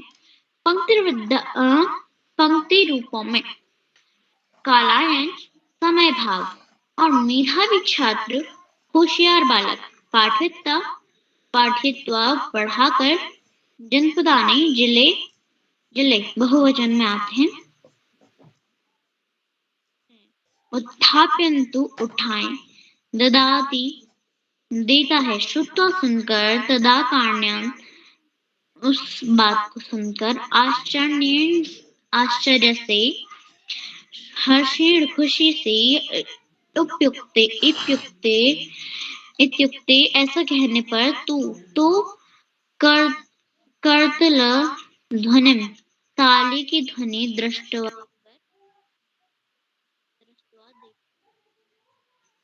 तो अगर इसमें कोई त्रुटि हो तो मैं क्षमा चाहती हूँ। धन्यवाद। जी बहन, आपने बहुत अच्छी प्रस्तुति दी और आपने संस्कृत में पाठ पढ़ाया हम सभी बच्चों को। आपका बहुत बहुत धन्यवाद। तो मैं इसी के साथ अपने अगले प्रतिभागी कुमारी महिमा धोनी, कक्षा 12, राजकीय इंटर कॉलेज खुनौली बागेश्वर से आपको आमंत्रित करती हूँ। दीदी, क्या आप तक मेरी आवाज आ रही है? जी बहन, आपकी आवाज आ रही है। जी, आपका स्वागत है। जी, आपका आभार। सर्वप्रथम आप सभी को बाल प्रहरी के इस सुंदर मंच में हार्दिक स्वागत है, अभिनंदन है तथा वंदन है। मैं महिमा धोनी, राजकीय इंटर कॉलेज खुनौली बागेश्वर की कक्षा 12 छात्रा हूँ। जैसे कि आप सभी को पता है, आज शिक्षण कार्यशाला है, जिसके संबंध में मेरा भी एक चैप्टर क्लास 11th का पढ़ाने का बहुत मन था कि मैं सबको पढ़ाऊं, पर इस बार ये मैंने भी कार्यशाला को ज्वाइन किया और मैं पढ़ाना स्टार्ट करती हूँ। तो मैंने जो चैप्टर लिया है वो है रासायन विज्ञान की कुछ मूलभूत अवधारणा। इसमें सबसे पहले ये है कि रासायन विज्ञान होता क्या है। रासायन विज्ञान की वह शाखा जिसमें जो रासायनिक पदार्थ होते हैं उनका हम अध्ययन करेंगे, यानी जो रासायनिक पदार्थ होते हैं जैसे कि केमिकल वाले पदार्थ आप सभी देखते होंगे आजकल, तो उनके भौतिक वो रासायनिक गुणों के बारे में हम इस चैप्टर में पढ़ेंगे। तो जो रासायनिक पदार्थ हैं वो 3 प्रकार के होते हैं, ऑर्गेनिक केमिस्ट्री,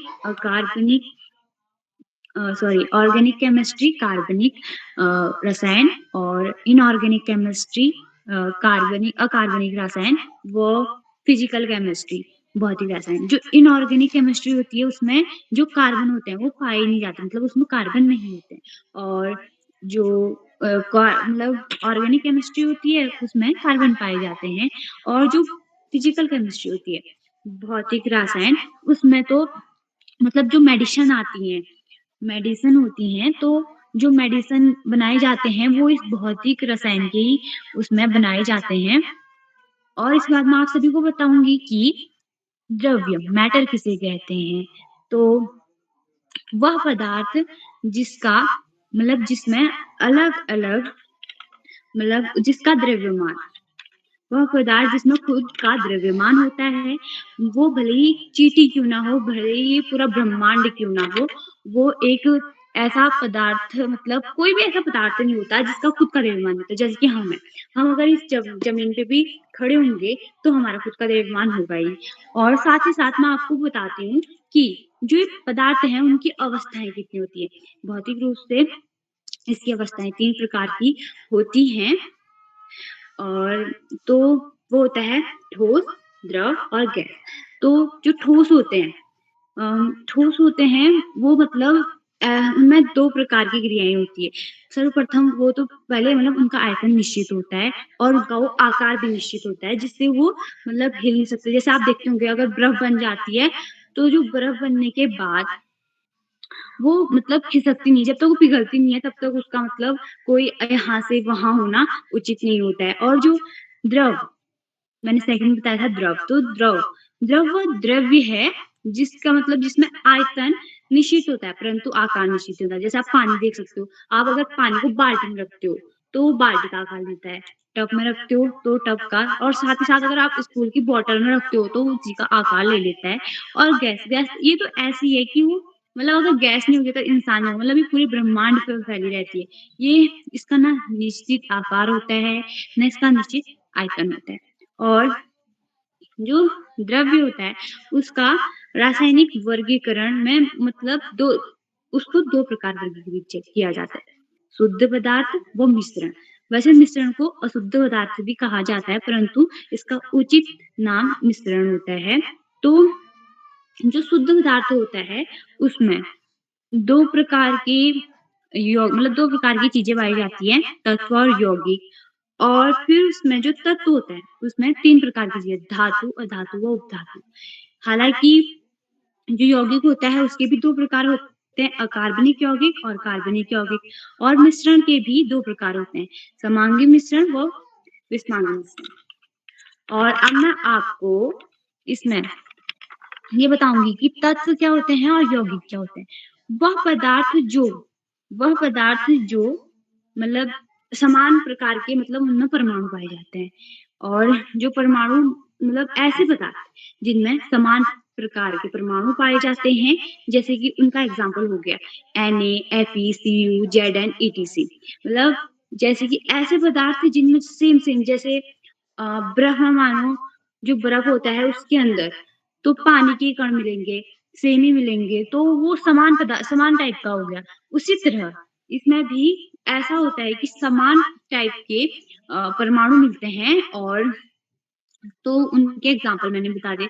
अब मैं आपको यौगिक के बारे में बताऊंगी। वह पदार्थ जिनमें अलग-अलग परमाणु के मतलब अलग-अलग प्रकार के परमाणु पाए जाते हैं, जैसे कि एग्जाम्पल NaCl, नमक में जैसे कि अलग-अलग एक जैसे Na+ और Cl- जुड़कर वो बनता है। तो आधे Na मिले और आधे Cl मिले, जिसके कारण ये NaCl बना। Na अलग हो गया और Cl अलग। अलग-अलग पदार्थ के मतलब अलग-अलग प्रकार के परमाणु मिलकर यौगिक का निर्माण करते हैं। और अब मैं आपको लास्ट और अंतिम टॉपिक बताऊंगी, जो है रासायनिक संयोजन के नियम। इसमें सबसे पहले जो नियम है वो है द्रव्यमान संरक्षण का नियम। इसका कहना है कि इस नियम के अनुसार किसी भी रासायनिक अभिक्रिया में भाग लेने वाले अभिकारक की मात्रा अभिक्रिया होने के पश्चात जो बनने वाला उत्पाद होता है उन दोनों की मात्रा सिमिलर रहती है, पहले की तरह रहती है। मतलब जो पदार्थ होता है मतलब पहले का जो पदार्थ है उसकी मात्रा, जैसे कि मेरे पास कोई ऐसा चीज है जो मैं अगर उसे पहले भी वैसे ही रखूं और बाद में भी ऐसे ही रखूं तो सेम रहता है, उसमें कोई भी डिफरेंट नहीं होता। जैसे कि मैं मान सकती हूँ जो पासा नहीं होता है उसमें ही उसको ही मान के चलो। मैं अभी द्रव का उदाहरण दे रही हूँ, परंतु ये ठोस चीज है, वो उसकी आकृति हमेशा ऐसी रहती है। उसी के एग्जाम्पल से मैं बता रही हूँ कि ऐसे पदार्थ जो अभिक्रिया से पहले वो अभिक्रिया के बाद हमेशा ही वैसे रहते हैं। और उसके बाद है स्थिर अनुपात का नियम। अगर आप जैसे कि पानी का होता है रासायनिक नाम है H2O, जो H2O होता है तो वो पहले अगर आप कोई भी स्रोत मतलब नदी से ले लो, नलों से ले लो, झरनों से ले लो, उसका मतलब जो अनुपात होगा वो सदैव मतलब नियत रहेगा, एक ही रहेगा। उसे तुम ये तो नहीं कहोगे कि ये कहीं और का पानी है, यहाँ का पानी है, ऐसा नहीं कहोगे। साथ ही साथ आप ये कहोगे कि H2 है, पानी H2O है, जो पानी है हमेशा मतलब उसका अनुपात 2:1 होता है। इसके बाद मैं आप सभी को बताऊंगी गुणित अनुपात का नियम।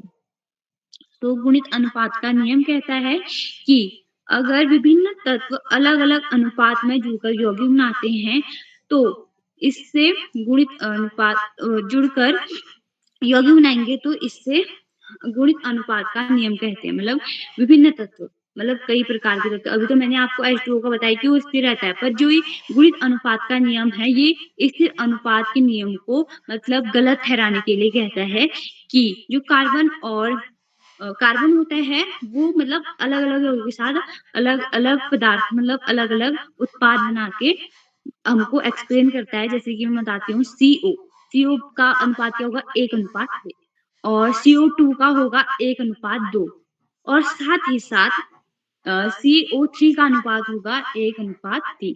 तो शुभ रात्रि।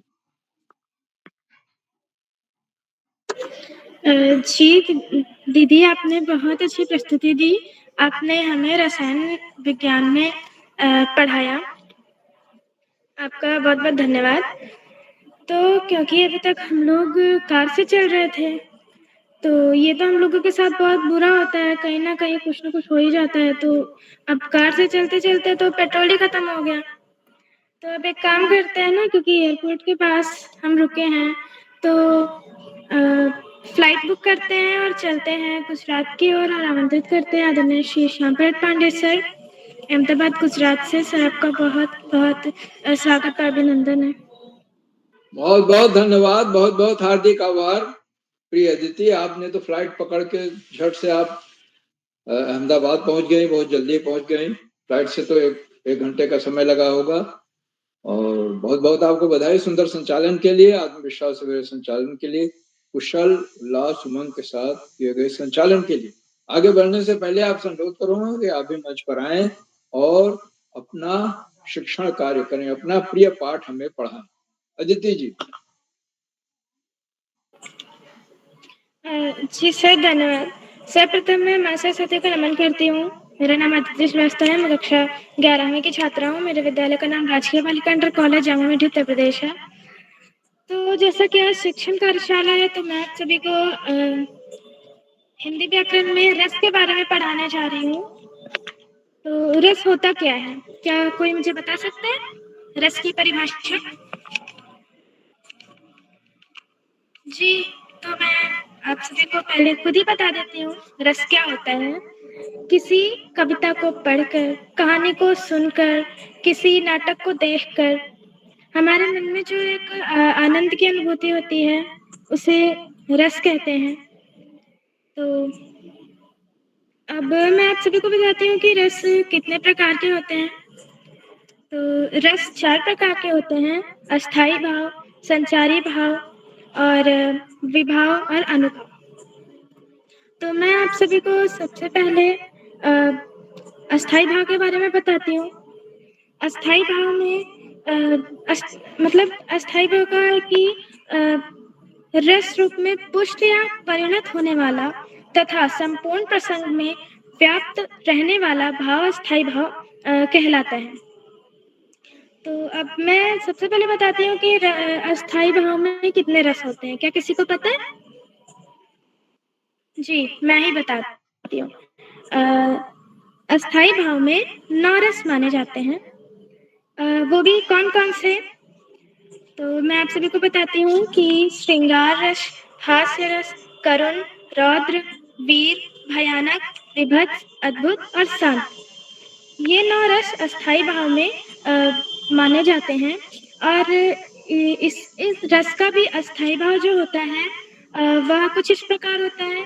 श्रृंगार रस का रति होता है, हास्य का हास होता है, करुण का शोक, रौद्र का क्रोध, वीर का उत्साह, भयानक का भय, विभत्स का जुगुप्सा, अद्भुत का विस्मय, शांत का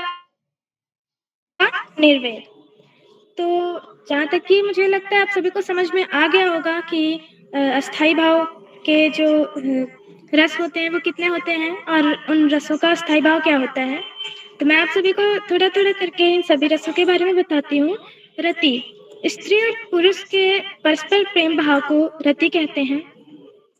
और हास, किसी के अंगों, वेशभूषा, वाणी आदि के विकारों के ज्ञान से उत्पन्न प्रफुल्लता को हास कहते हैं।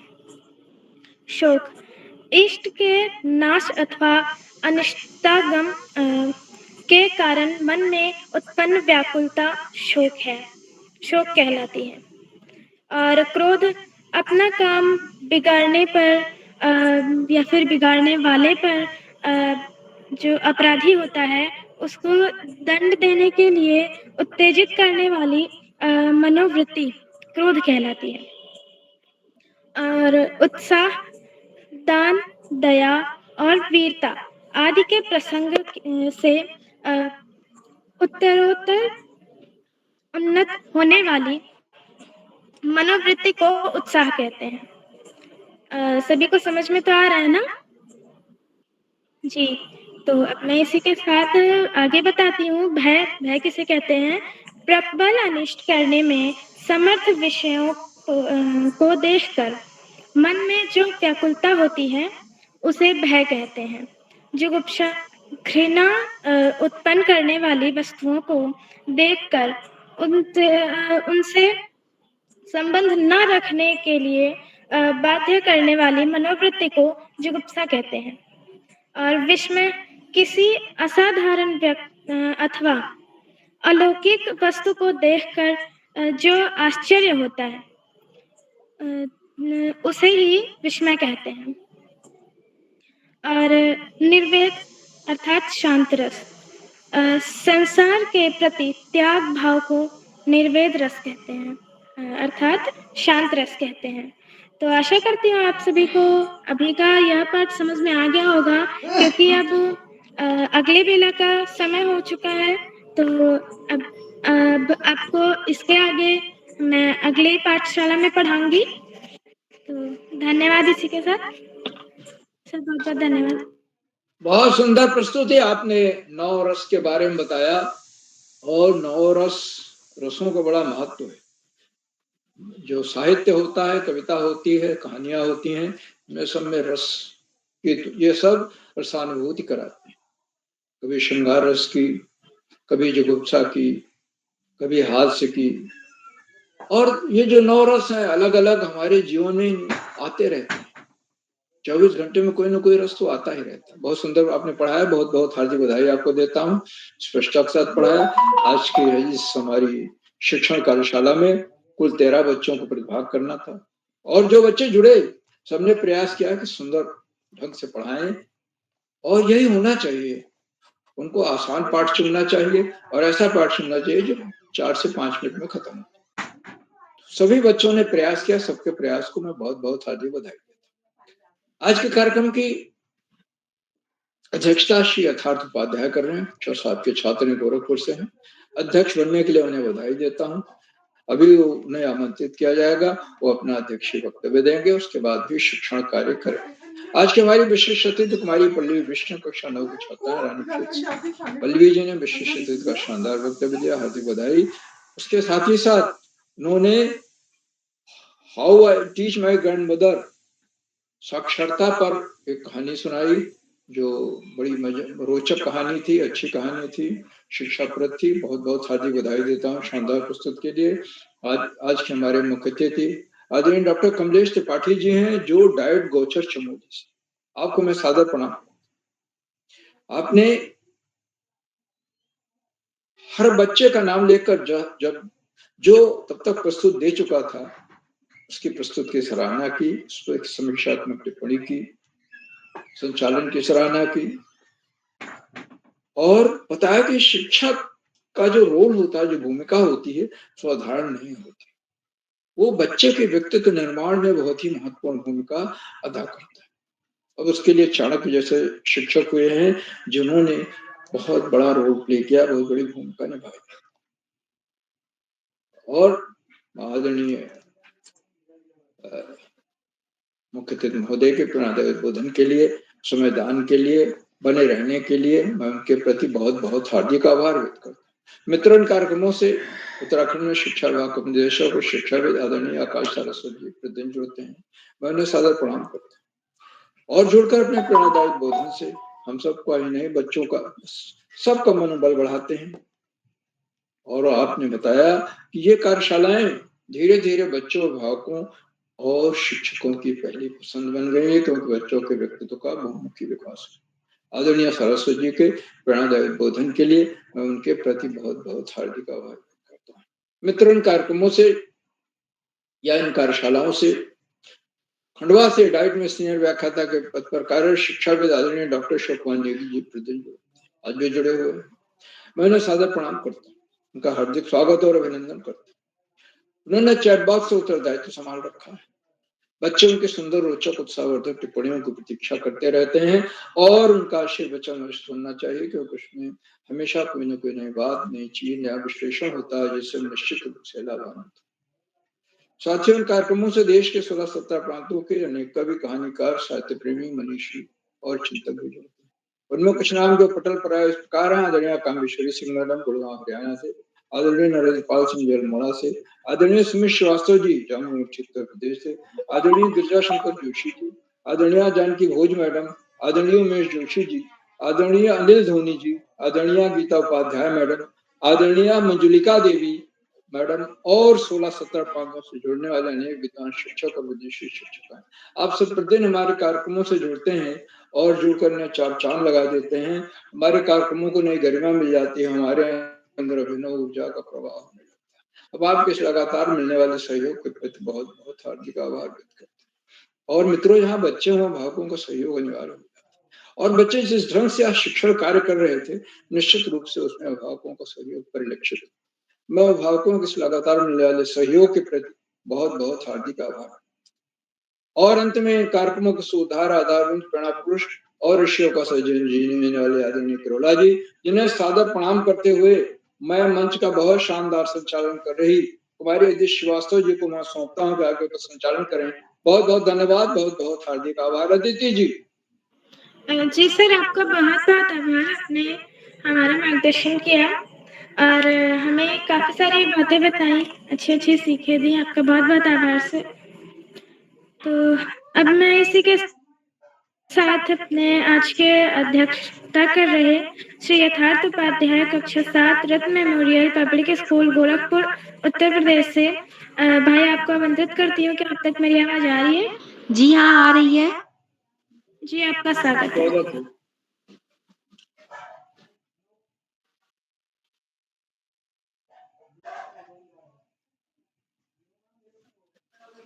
करोला सर जी के चरणों में मेरा प्रणाम।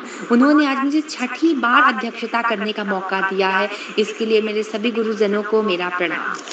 आज जैसे शिक्षक कर कार्यशाला में 1453वीं कार्यशाला है और आज की बेहतरीन संचालन करने के लिए मेरी बहन आपको हार्दिक बधाई।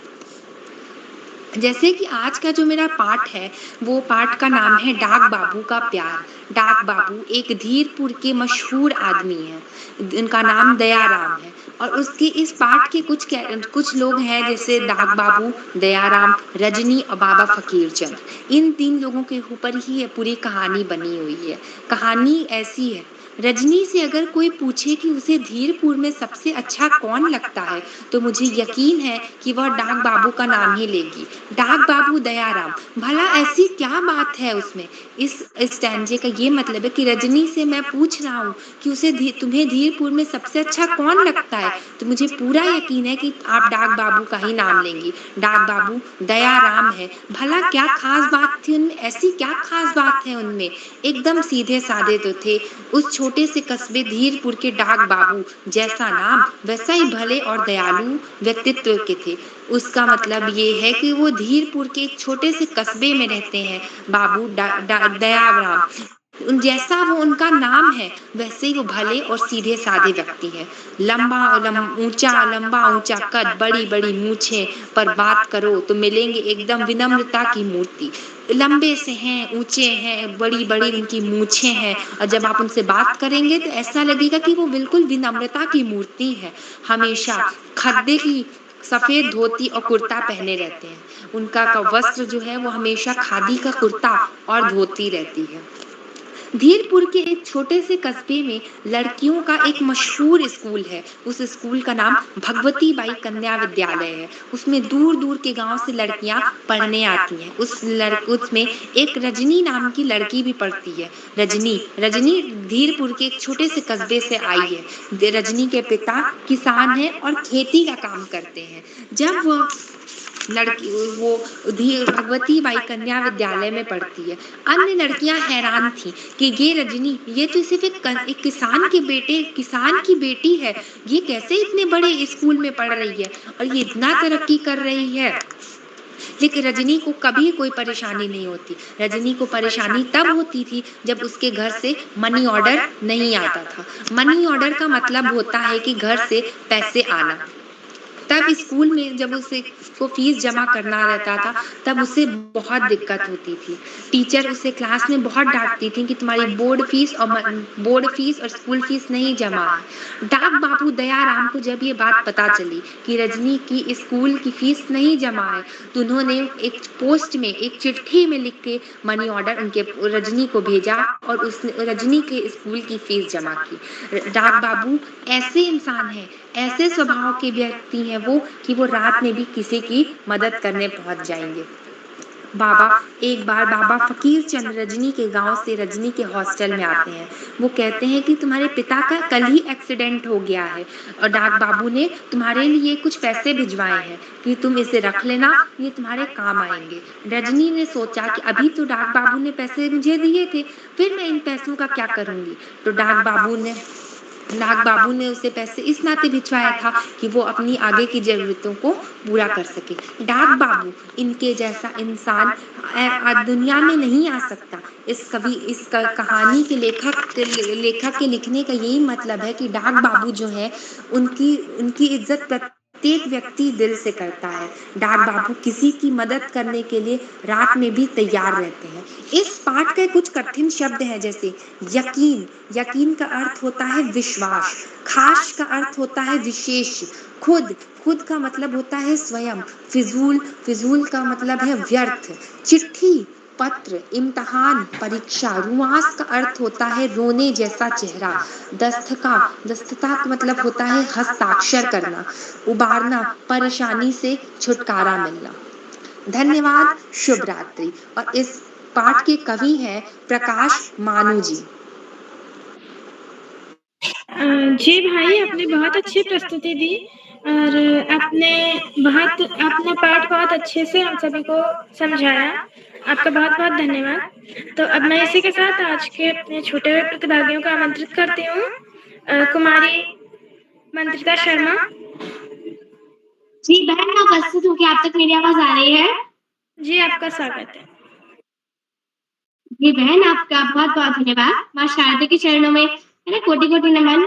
तो जैसे कि हम स्कूल जाते हैं तो वहाँ पर अलग-अलग सब्जेक्ट्स होते हैं, अलग-अलग सब्जेक्ट्स के टीचर्स होते हैं। वैसे ही हमारी बाल प्रेरी की यह शिक्षण कार्यशाला है, जिसमें सभी आपके टीचर्स ने आपको अलग-अलग सब्जेक्ट्स पढ़ाए। तो मैं मंत्रिता आप सभी की सोशल साइंस की टीचर हूँ और आज अपन हिस्ट्री का चैप्टर पढ़ेंगे, जिसका नाम है क्या, कब, कहाँ, कैसे और क्यों। तो सबसे पहले तो कि क्या होती है हिस्ट्री या क्या होता है इतिहास। तो इतिहास केवल सामाजिक विज्ञान का एक विषय नहीं है कि चलो सामाजिक विज्ञान का एक विषय है, पढ़ लिया, नंबर आ गए, पास हो गए, चलो अब बंद कर दो किताब। नहीं, ऐसा नहीं है। सामाजिक विज्ञान और हिस्ट्री, सिविक्स, ज्योग्राफी, ये सब जो है ये जैसा कि उसका नाम ही सामाजिक है, यानी कि हमें समाज से जोड़ने में जो ज्ञान जो सहायता करता है वो ही होता है सामाजिक विज्ञान। और उसी का एक हिस्सा है इतिहास, जो हमें बताता है कि जिस दुनिया में हम अभी हैं वो कैसे विकसित हुई, कैसे लोगों ने खेती करना शुरू किया, पशुपालन शुरू किया, कैसे उन्होंने चाय पीना शुरू किया, वगैरह वगैरह। तो यही सब पढ़ने के लिए चलिए हम प्रारंभ करते हैं हमारा आज का चैप्टर क्या, कब, कहाँ और कैसे। तो सबसे पहले तो मैं बताऊंगी कि आपके जैसी ही एक स्टूडेंट है राशिदा, उसके मन में एक सवाल आया। क्यों सा आया? क्योंकि वो पेपर पढ़ रही थी बैठी और पढ़ते पढ़ते उसने एक हेडलाइन पढ़ी कि 100 साल पहले। अब वो सोचने लगी कि मतलब कल क्या हुआ था ये तो हम जान सकते हैं आराम से, हमें याद होगा। पिछले महीने क्या हुआ था ये भी हम जान सकते हैं, या पुराने जो अखबार रखे हैं उनके द्वारा भी हम जान सकते हैं। पिछले साल क्या हुआ था ये हम किसी ऐसे व्यक्ति से पूछ सकते हैं, अगर आपको याद है तो बहुत अच्छी बात है, नहीं तो हम किसी ऐसे व्यक्ति से पूछ सकते हैं जो पिछले साल की स्मृति रखता हो। लेकिन 100 साल पहले क्या हुआ, मतलब व्हाट हैपेंड बिफोर 100 years, इसे जानने के लिए हम क्या कर सकते हैं बताएंगे? इसे जानने के लिए हम जो हमारे जो पुरातत्वविद हैं यानी कि जो आर्कियोलॉजिस्ट हैं, अब आर्कियोलॉजिस्ट कौन होते हैं? अच्छा क्वेश्चन है। तो जो आर्कियोलॉजिस्ट होते हैं वो इतिहासकार जो होते हैं वो पुरानी चीजों का संग्रहण करते हैं, उनको रीड करते हैं। अब जैसे देखिए आपकी किताब पे ही चित्र बना है, इसी तरह से हमारी जो मैन्युस्क्रिप्ट्स होती हैं वो उनके बारे में भी आपको आगे बताऊंगी। इनका पढ़ के या पुराने मतलब अखबारों में या हम बहुत ही थोड़ी मेहनत करके और जो इतिहासकारों ने जो इकट्ठे करे हैं या पुरातत्वविदों ने जो चीजें इकट्ठी की हैं 100 साल पहले के जो मानव थे उन लोगों के बारे में, उनके द्वारा हम उनको स्टडी करके आराम से जान सकते हैं। तो और इस विषय पे तो आपने बहुत सारी चीजें भी पढ़ी होंगी, देखी होंगी। आपने राम सेतु की तो सबने ही देखी होगी, मुझे जहाँ तक उम्मीद है।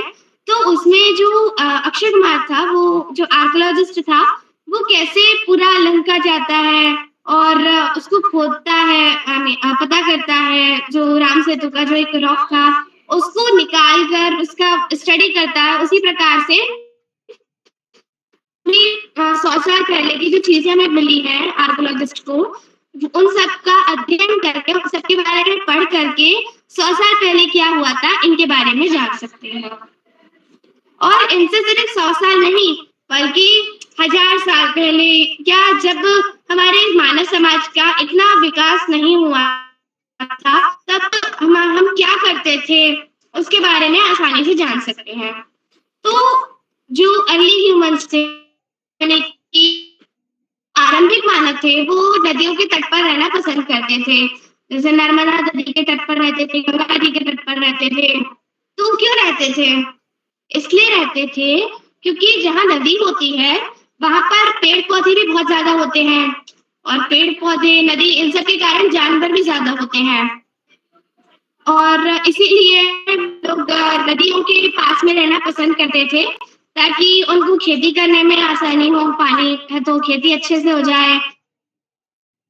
पुराने लोग थे वो लोग जानवरों को, जंगली जानवरों का पालन भी करते थे, साथ ही उनको मार कर अपना भोजन बनाते थे और खेती भी करते थे। तो उसके लिए जहाँ पर ज्यादातर पानी होता है, पेड़ पौधे होते हैं, वहां अक्सर जानवर भी होते हैं और खेती करने में आसानी होती है।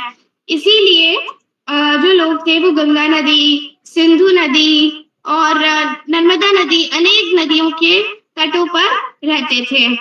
गंगा के दक्षिण में इन नदियों के आसपास का क्षेत्र प्राचीन काल में मगध कहलाता था, जो कि वर्तमान बिहार में है। इसके शासक जो थे वो बहुत ही शक्तिशाली हुआ करते थे और उन्होंने एक विशाल राज्य स्थापित करा था, यानी कि मगध। देश के अन्य हिस्सों में भी ऐसे राज्यों की स्थापना की गई। तो जो हमारे वहां पर जो लोग जाके बस जाते थे, कुछ लोग वहां परमानेंट बस जाते थे तो फिर उनकी पीढ़ियां चलती थी, कुछ लोग बाहर से भी आ जाते थे। तो ऐसे करके जो लोग थे वो एक राज्य, बड़े बड़े राज्य स्थापित कर लेते थे, जैसे कि हमारी किताब में उदाहरण दिया है मगध का। और हमारा जो देश है भारत, उसके हम अलग अलग नामों से बुलाते हैं, जैसे भारत, इंडिया, हिंदुस्तान, अनेक अलग अलग नामों से बुलाते हैं। तो जो इंडिया है वो जब इंडस रिवर, यानी कि जिसे हम संस्कृत में सिंधु नदी कहें, तो वहां से जब लोग आए, विदेशी आए, तो उन्होंने इंडिया को देखा। इंडोस का जो ईरानी और यूनानी लोग आए अपने इंडस साइड से, उन्होंने इंडस नदी को देखा और इंडोस करते करते उसका जो नाम था हमारा इंडिया हो गया। और इसके बारे में हम और जान सकते हैं, अतीत के बारे में हम मैन्युस्क्रिप्ट्स से जान सकते हैं। जो पांडुलिपियां होती हैं उनमें वो ताड़ के पत्तों पर लिखी जाती हैं और ये जो है ये हिमालय क्षेत्र में उगने वाले भोरजे नामक पेड़ में लिखी जाती हैं और लिखी जाती थी उस जमाने में। इन पर संस्कृत के श्लोक ज्यादातर लिखे जाते थे।